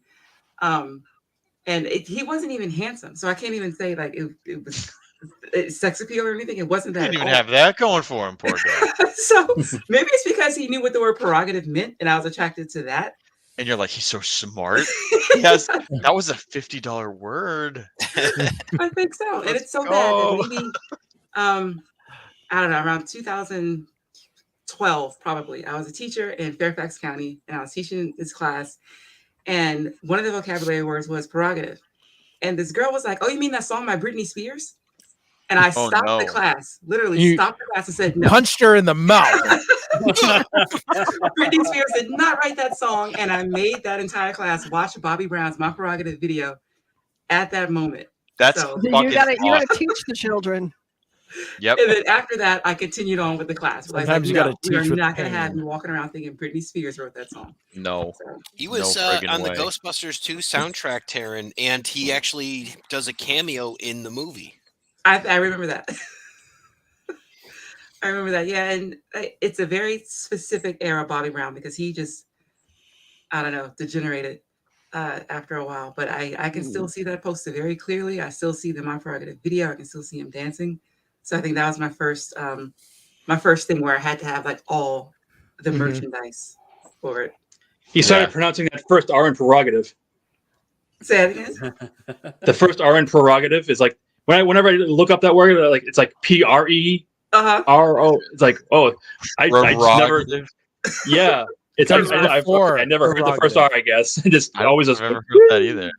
It's prerogative. It comes before. Yeah, it's before the rogative. Shit! You just Berenstein Bears my fucking ass. I didn't know that the word prerogative was spelled like this. What? Nelson what a fucking Mandela, problem. what are you doing? Yeah, here? you just Mandela'd all over my word bank, bro. Yeah. Holy shit! So we're stepping back before the rogative. Prerogative, right? It comes before, yeah. Well, then when are we rogative? Right now. It implies the existence When of a will then be post-rogative. now? We just missed it. Yeah. Oh, we just missed it, sir. Holy When will goddamn. then be now? Soon. Everybody in the chat right now, type how you think prerogative is spelled without looking it up. If you already looked it up, then you're disqualified, but I won't know.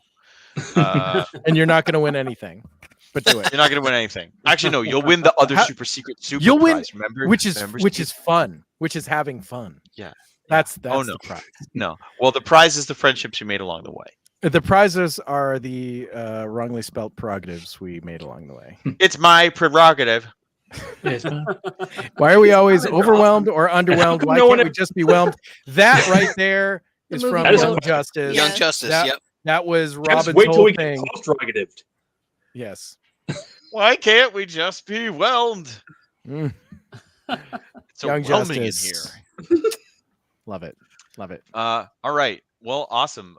Thank you, Taryn. Those were both really interesting to talk about. I probably won't stop thinking about Clown Pounder for like 5 to 10 more days, but it'll go away. It'll happen. And honestly, it wasn't even your intention. It was passy. I mean, come on. And I mean, did you expect anything else? All right, so we're gonna swing things around to our broski here, Nintendoski. We want to hear from you. You've been doing a great job monitoring your comments, but you're a pretty cool guy. We want to know what you're a fan of. Okay, so I don't want to take credit for that. Actually, Justin's been doing that. So you guys thank you, Justin. Justin. Yeah, he sent the private chat. He's like, "You want me to do it?" I'm like, "Yeah, sure." I don't know what the hell I'm doing. Baby. All right, well, good job, Justin. You also rock. He's a good boy. But Nintendo, he deserves a prize. He does. You also get a super secret happy prize of fun. Yay! Yay! I love fun. Fun is our favorite thing. All right, Nintendo, talk to us, man. Sure. So thanks, Steve. It's his prerogative. That's my prerogative. Yes. So my first fandom is Transformers. I loved it as a kid, not so much now. But what really set it off me was the 1986 movie. Still to this day, it's the best Transformers movie. Like, I fucking hate the live action ones. I think they're all garbage. But that's okay. That's okay. Fine. This is the face you make. That's the face. Every time I watch it, yes. Michael Bay, more like Michael. More like Michael Nay. Michael Nay. Seriously. Oh, have anyone seen like the previews for like the upcoming like Beast Wars movie? Yes. Yeah. It looks. I'm curious. Like, I think it looks cool. I want to see it. I think it looks pretty cool too. Actually, yeah. Yeah. I mean, it looks is one thing, but how's the story? Like, you don't know. That's the thing. But I mean, Unicron is mentioned. They kind of show him in the new they trailer, show him totally as the planet. Goes to Starscream. He looks perfect. That's neat. That's pretty neat. I mean, I love the movie, which prompted me to want to get all the toys. I remember getting Super Optimus Prime, where he actually transformed into his trailer. So then at the end, he was just a box? Or what? We are living in a box. The old truck. We are living in a cardboard box. We're living in a box. Yeah, so I had all the toys. My favorite one was Six Shot, and what was cool about him was that he turned into 6 different things. He turned into a wolf, a car, a jet, a gun, maybe a spatula, or in a frying pan. I can't remember what the other 2 were. There was a gun jet, and then also gun- like a different gun. Yeah, And then like just a jet though. Like a tank with a gun and another tank on top. There was like a with jetpack it was with a he tank turned in it. into a Sega Genesis with a 32X attached to a Sega CD. Wow, with Doom? It was Doom. With like a Doom, and that's what it was. soundtrack. it was like a tank that was like riding on another tank, and there was like The cover shot- of Aerosmith Pump. and it shot tanks. These little Yeah. little articulated hands. They held tanks. Right. Mm-hmm. One of the things that I wanted to be a Transformer like when I was a kid, because fuck being a human. Being human sucks. But You know what they say, Joe? You can be anything you want to be when you grow up, but you can't really be a Transformer.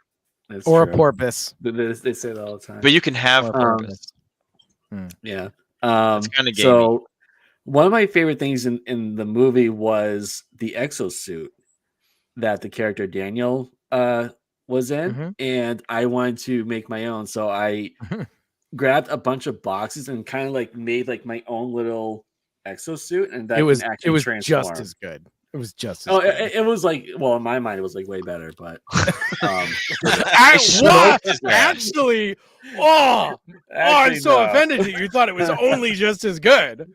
I remember, fuck walking, that. I remember It's walking better. up to my parents and saying, "Hey, look, I'm a Transformer." My parents were like, "Oh, cool." He looks like he's trash. Is he gonna do this forever? Might need a psychiatrist after this. It's because but you yeah. let him listen to that. It's unlocking Stan a Bush lot of music. trauma, Joe. Stan Bush music. Yes, Oh, that's Stan Bush. Bush. Yeah, yeah, and that soundtrack, I've always loved that soundtrack too. It was That freaking soundtrack fantastic. is second. to none. Still the best. Still, I mean, still one of the I've best. always said this about you. You, if nothing else, you have to give Joe that he does have the touch. It's true. See, You actually even have the power. Mm-hmm. Yeah, Mm-hmm. in I'm that touching order. it. I'm touching it. Yeah. Mm-hmm. See? Mhm. So I'm Yeah. saying. We got. I've always said that about you. Stan Bush. That was kind of like a life changing moment there. Oh yeah. Oh my god. Talking to Stan Bush. That was the best thing. One of the best things. So freaking good. If you guys haven't seen it, you have to watch it. It's on our YouTube channel. It's also on streaming on Pinecast. It was so good. I loved it. Yeah. Andy Look, Zaman yeah. says Nice he wore guy, a. Andy Zaman says I wore a tomato cage from my mom's garden and pretended I was a cyborg. So No, that's quite the imagination. So you guys might need to go to therapy together. Yeah, maybe. I mean, they both look like trash. It's fine. It's like we're trash buddies. Zombie says, I don't know if you should say you have the touch nowadays. It's true. As long That's as true, long yeah. as long as you have plenty of context. Yes. Mhm. Yeah. Context. Context is your friend, Joe. Who was It's your key. favorite from the movie, Joe, for Transformers? Like new Transformers. It could Like be the a new guys? Generation Or- 1. It could be like No. one of the new ones. Who was your favorite? Oh, Six Shot is definitely one of them. I loved Hot Rod Oh, yeah. Yep. at the time. Springer. I love Springer's Springer. my fave. Yeah. He's awesome. So Galvatron few was good pretty green cool. guys. Yeah, Howard was you don't see a lot of you know? green guys. Let's see, for newer ones, I don't know. I haven't really been keeping up with Transformers lately. I meant just But, from the uh, 86. The 86. Yeah, from the 1986 1986 movie. The movie, 86 right? movie, yeah. Wreck-Gar was pretty cool. I like Wreck-Gar was cool. the way how he Dark Idol. talked. Nah, It was we kind of Yeah, run with out the- with it mini was bomb. interesting. Yeah, it was really radio. interesting. You the way how talk they TV? did that. We talk TV. I have better things to do today than die. Zombie says. That's so badass. That is definitely one of the best lines in the whole movie. for sure. die. But of course, you can't This forget. is bad comedy.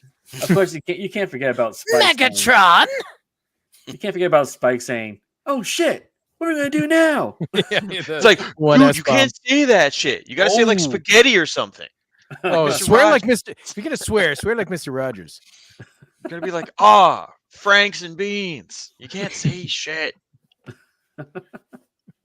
Nice, yeah. The 80s movie is definitely like if someone has not experienced Transformers whatsoever, I would say watch this. Watch the 1986 Transformers movie and just see how you feel about it afterwards. And you have to really, really enjoy the 80s. Like that's important. If you don't love the 80s, if the 80s annoys you, just skip it. Just it's the most 80s thing ever. Don't do it. Don't freaking do it, man. Don't do it. All right, awesome. Nice. So anyone else had thoughts on Transformers? It's good. Good. It's good. It's really, really good. And you really, really good. Really, really great. Really great. We don't have an Emerald Swirl to go to. Instead, we have Justin Cooper. Justin Cooper hold on, wait. Justin Cooper doing amazing work on the comments, by the way. Sorry, Joe. I didn't mean to give you that incorrect credit. Justin. I was just gonna say I've heard a version of Dare to Be Stupid that I actually like more than the one that's on that soundtrack. So by this group called Enchanted Exile. You guys should check them out. No, it's crap. Boo! Crap. You're nice. Crap. You're a nice. The production on that thing was crap. Put down that chainsaw. Take the compliment. Oh my god. We can't take the compliment. We're fucking neurotic. This is bad comedy. Yes. That was bad comedy. Wait, I still function. I can do the so whole sad, Megatron. Oh man. Yeah, see, you've started something right now. So you guys are masters. And my first of many fandoms in my life was Masters of the Universe. I remember watching an episode right before the power went out when Hurricane Gloria came through Connecticut. I remember Hurricane Gloria. And it was one of those things where it was like, oh, well, at least I got to watch He-Man and the Masters of the Universe first. So, it was before we all die, before Gloria wipes us clean. At least I get this one thing I like. Come on, Gloria, give me this one thing. So I had my Castle Grayskull and my Bounce On Battle Cat, and I was ready to fight the winds. So, but I mean, He-Man, dude, that was the thing. And it's like I was thinking, I'm like, what was the thing I was most obsessed with? And like back then, what was it? Like everybody was obsessed with Michael Jackson, and the kids were obsessed with He-Man and Barbie and stuff like that. But it was like He-Man was. That was the thing. Like parents are going crazy looking for the action figures. The cartoon is out, and man, it was just like a phenomenon at the time. And if you look back on it now, it does not hold up because it's super cheesy. And you see that there's like a lot of rotoscope and they reuse stuff. And it's one of those things where it's like you could look back and be like, yes, those were fun times. Yes, I remember that.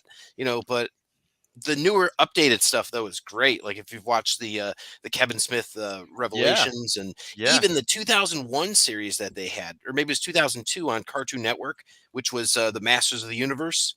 That was really cool. Okay. Yeah. I think I remember it. Yeah, it was a thing that I would watch. That's the Cam Clark one. Cam Clark, yep. Oh yeah. Yeah, and they had really gone into the Skeletor where it was Keldor and it was Uncle, and it was Randor's brother.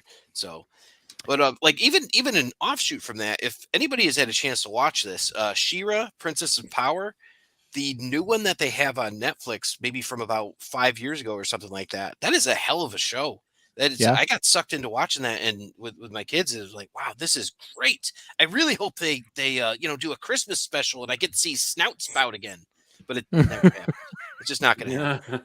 Oh. I started watching the She-Ra show, and I really liked what I saw. It's good. I just hadn't gotten back to it, but yeah, I was impressed with it, and I did really like the Kevin Smith. What is it called? Masters of the Universe? I think it's Revelations. Revelations. Oh, Revelations. Yes. Yeah. I thought it was great because I'm coming from a place of not having been part of that fandom at all. But I was like, this is really cool. This is telling an interesting story. But yeah, Masters of the Universe is huge. Like another understated but pop culture icon is Skeletor. Yeah, absolutely. Like, oh my gosh, everyone everyone knows He-Man, everyone knows Skeletor. Everyone knows the boys. Yeah. And it's like I feel like that's one you wouldn't even think of. Like people just be like, "Oh yeah, Superman, Spider-Man." He's like he's also become a It's like sex symbol, Skeletor, which though. is that's a thing. Oh, well. I mean, everything's a kink Alright. when you squint. Everything's a kink when you twist a hose. That's Nice. right. That's right. That's right. I mean, that's cool. But yeah, it is definitely one of the greatest cartoon just fandoms out there. Like it was in the 80s when it came out, it was enough to propel it into like the fandom forever.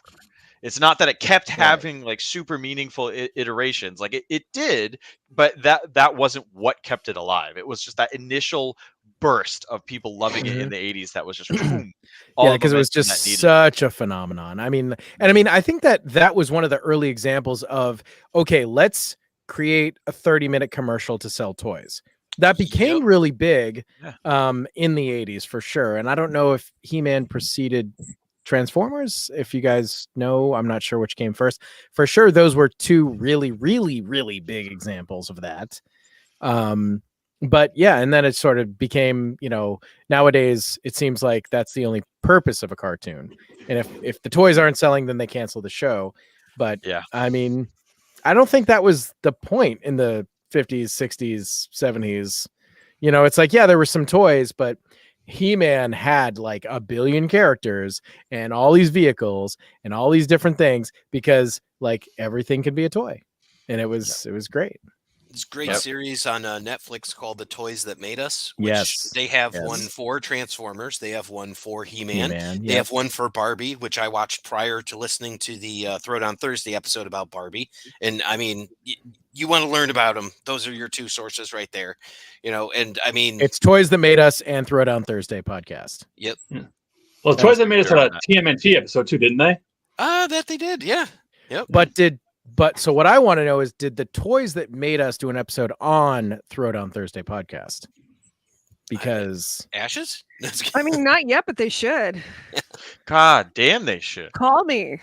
Are you guys making action figures for you and Patsy? No, you just play with them. You just get in person, you play with them. You like play like games like chess. Oh, okay. They like Can fun you play the Pac-Man game? Maybe Dark Tower? Nobody can do the sounds. Waka, waka, waka, waka, waka, waka. Oh my God, it's like we're actually there. Amy, 10 to the I think Toys That Made Us should definitely call you, beep you if they want to reach you. If they want to page me, it's okay. Damn straight. But there's a lot of ways to get in touch with you. Yes, that's true. Nice. Masters of the Universe, a very important one for a lot of people. Yes. Any other thoughts that we want to think on before we move on to live action movie? Maybe the live action movie with yes, with Dolph Lundgren. Dolph Lundgren, right? Yeah, Sir Dolph Lundgren, I believe he's been knighted.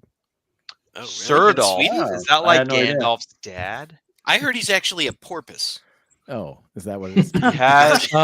That's called a throwback, fellas. I mean, I think the only throwback. The only thing I really want to say is Fisto. Okay, that's pretty much it. Damn. You a Fisto or Mephisto?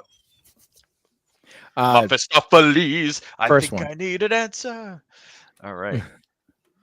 That's a little TSO for you. Yes, okay. it was. Well, I would guys, also buy a set of Throwdown Thursday action figures.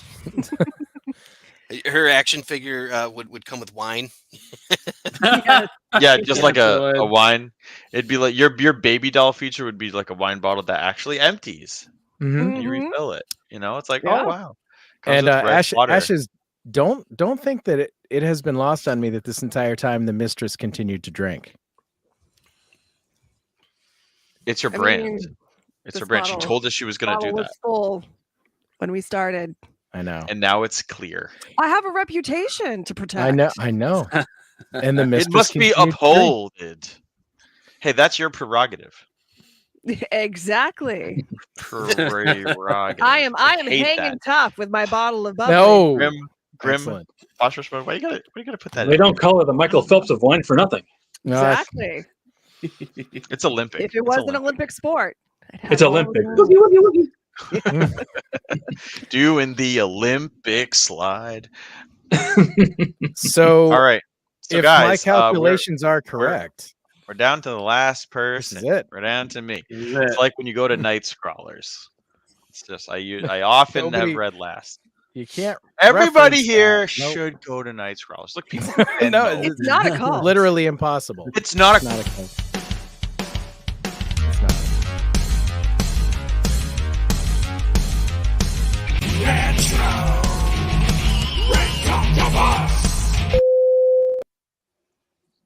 Okay, I'm back on the air, and I'm here to tell you that night scrollers is a cult. Be warned. Don't listen to what they say. Turn off your televisions. Turn off your radios. They're trying to mind control you. Only 4 people in the audience are going to know what you're talking about, It's fine. and It's like fine. 3 That's of them. Are everybody in the audience, bruh. Oh, sorry.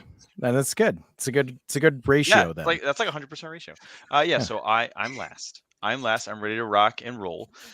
So I was thinking about a lot of different first fandoms, and the one that I kept coming back to, and we've covered on a few recent episodes, but it's Mighty Morphin Power Rangers.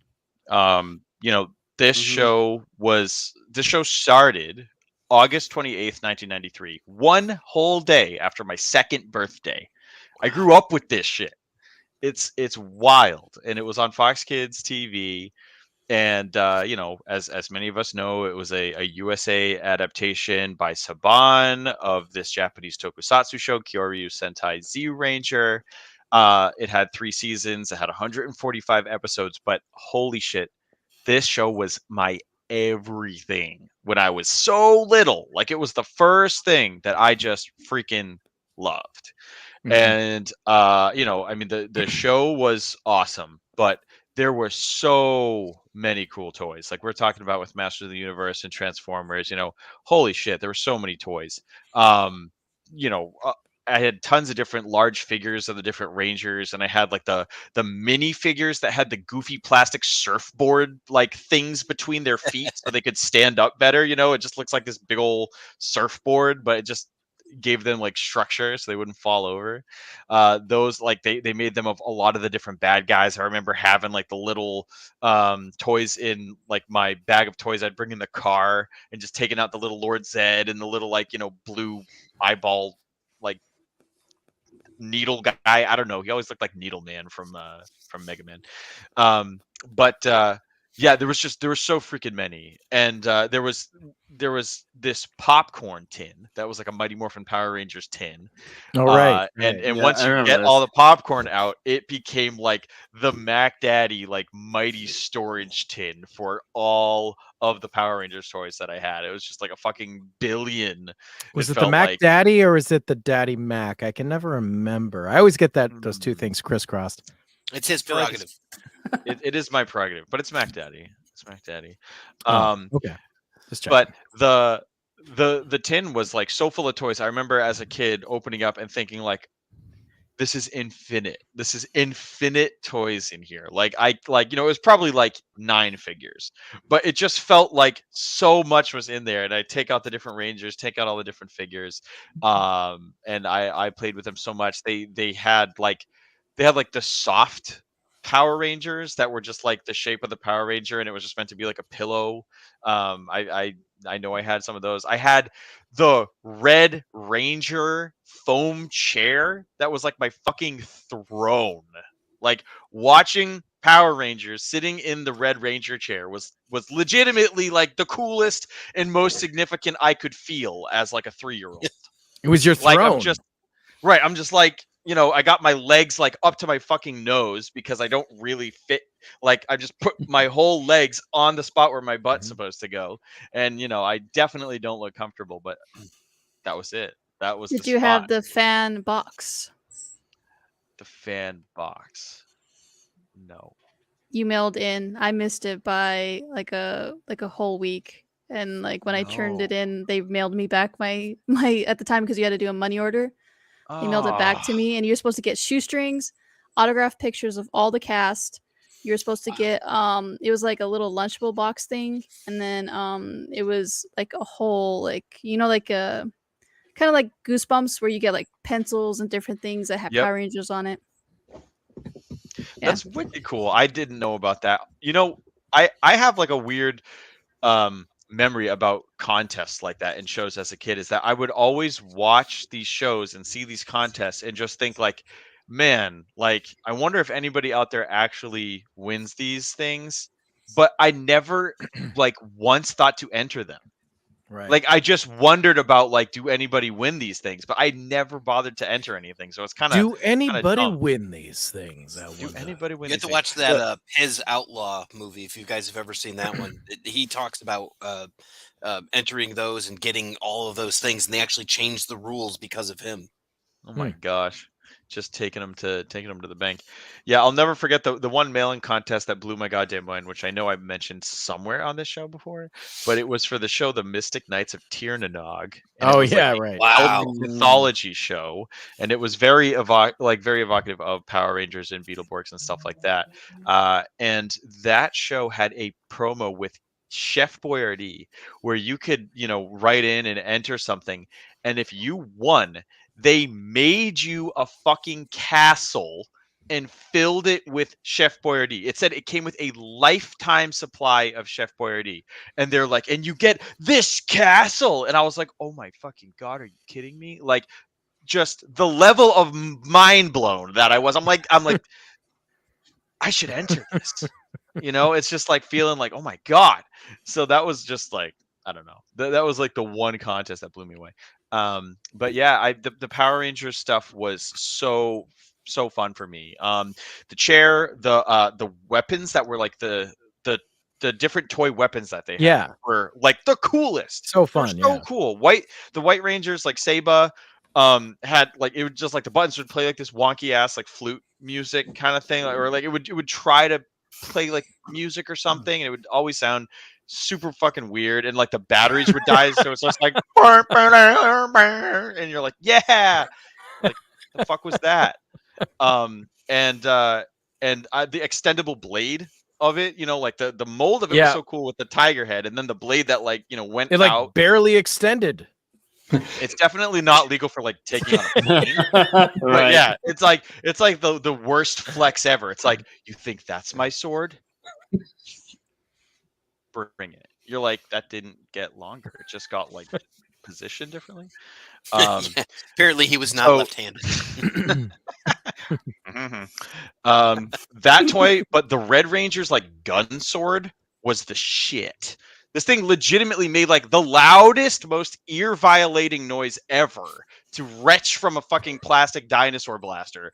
But holy shit, I love this thing. But do you remember the sound of it? It was it was like no, it was like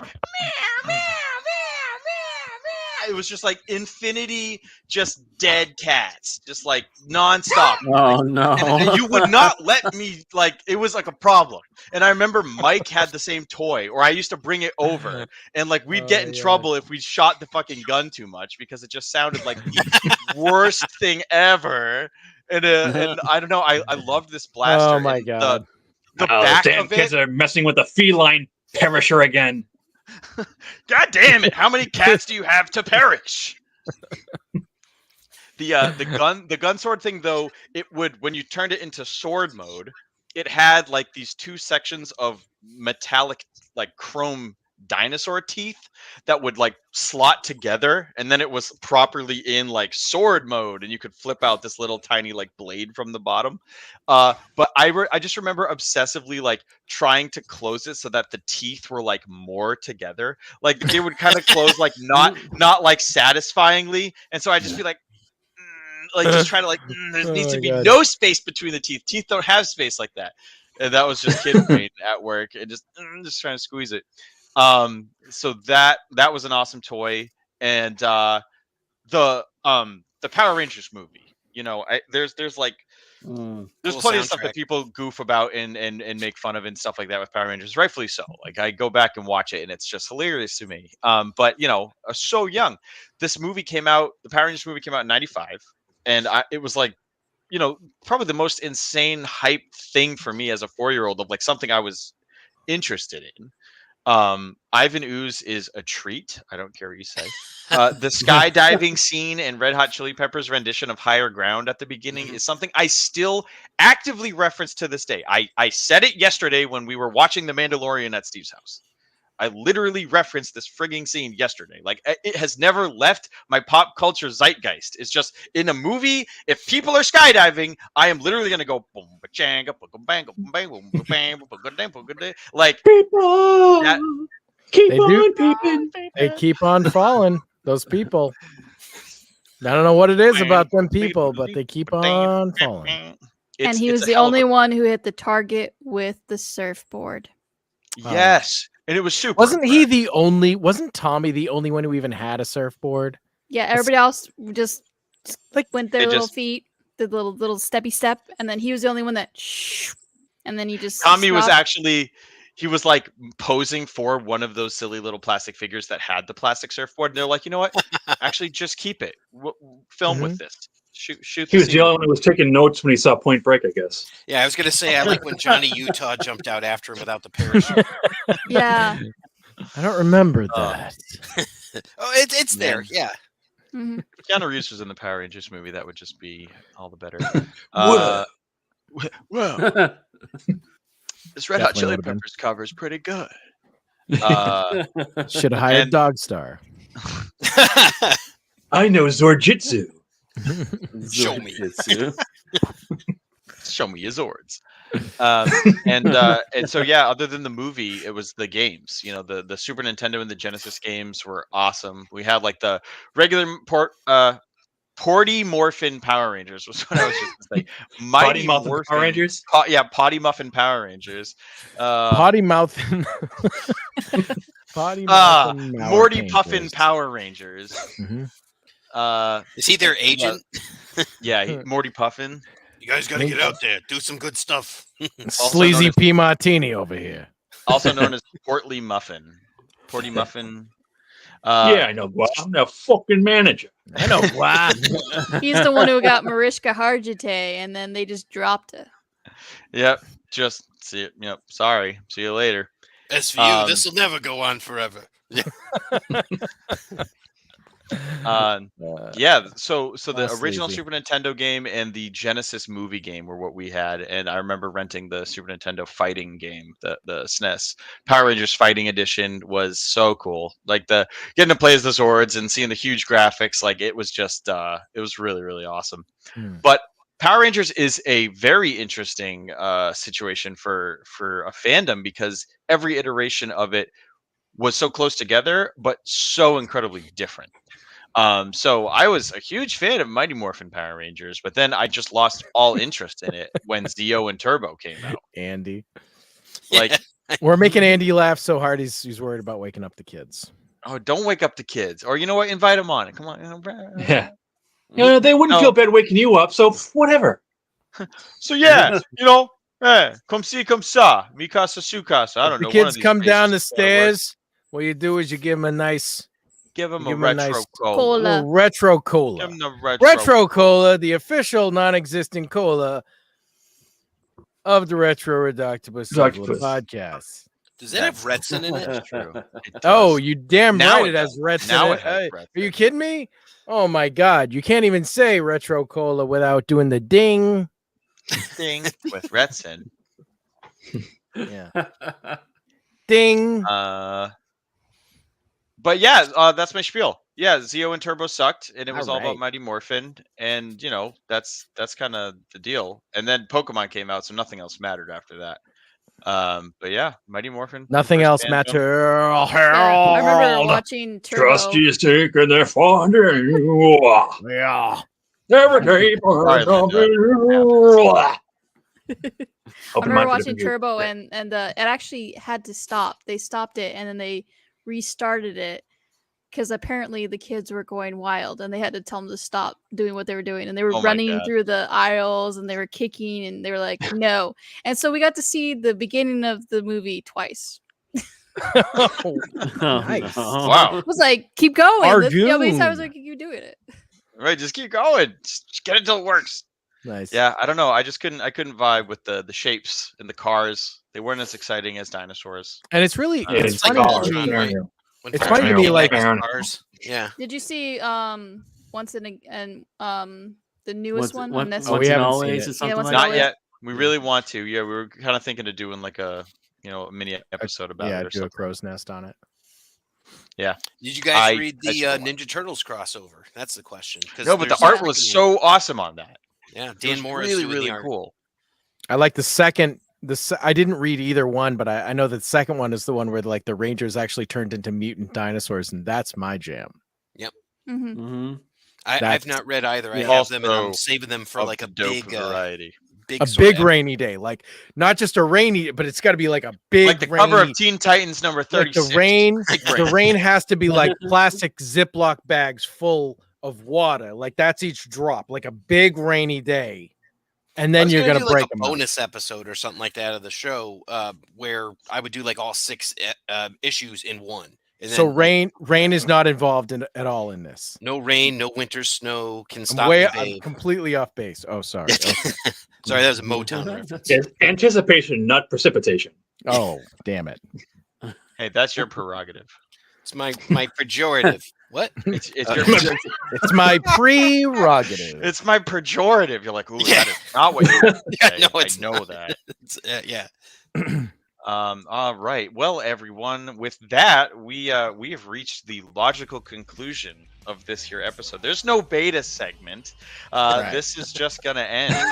There's no now on to something different. There's just the rest of your lives ahead of you. So thank you all for everyone who joined in the chat, for everyone who tuned in, even if it's for 5 minutes or if it's for the whole time. Thank you to all the incredible guests, Linda, Tara, and Justin, Ashes, Boss Rush Mode, aka Greg, and Ian, who had to leave because he needs to make the bacon. Also, thank you to all for Russ being Lyman. part of this. Thank you to And Russ Lyman, who was Russ Lyman would was have going to been be here. here tonight, but it just didn't work out at the last minute. And he was really, really trying to be here, and it just was like not. It was okay that he's not here. We're happy. We're just honestly happy that he even wanted to as bad as he did, and it was really flattering. So thank you to Russly Man, our buddy. There it is. There's There's the taffy. Not what I imagined. There's And the I- Remembered it quite differently, but that's what it was. That's scary. Wow. That is scary. Right? Oh my God. All right. Thank you, You can scare everyone. ghosts after all. And it's hard to scare ghosts unless you have a vacuum, but they're not really scared. They're more scared of the flashlight, I guess. Yeah. It doesn't really matter. I don't know. I don't know what I'm saying. I don't know. I don't even. But if you haven't said SHUBIBIN in the chat and you just joined us, you can win a free book by TV's Frank from Mystery Science Theater 3000. It'll be signed and everything. So yeah, leave a SHUBIBIN for us. Spell it any way you want. Name and SHUBIBIN. Just Oh in yeah, case the name and chat SHUBIBIN. decides to not give your name. That's you got to right. get credit. If we pick your SHUBIBIN and there's no name associated, We need to know who you are and how to contact you. And a lot of these Facebook users are just coming up as Facebook user. All right, you ready to get us out of here? yeah, I'm ready to get us out of here. It's just fun dancing. All right.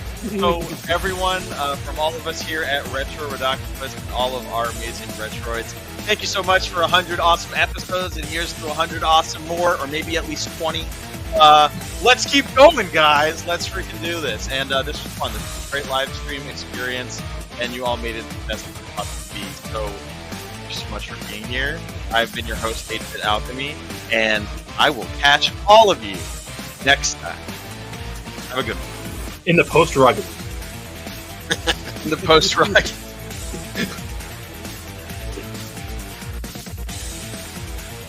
It's like I'm actually swinging on something. Like you would totally believe it.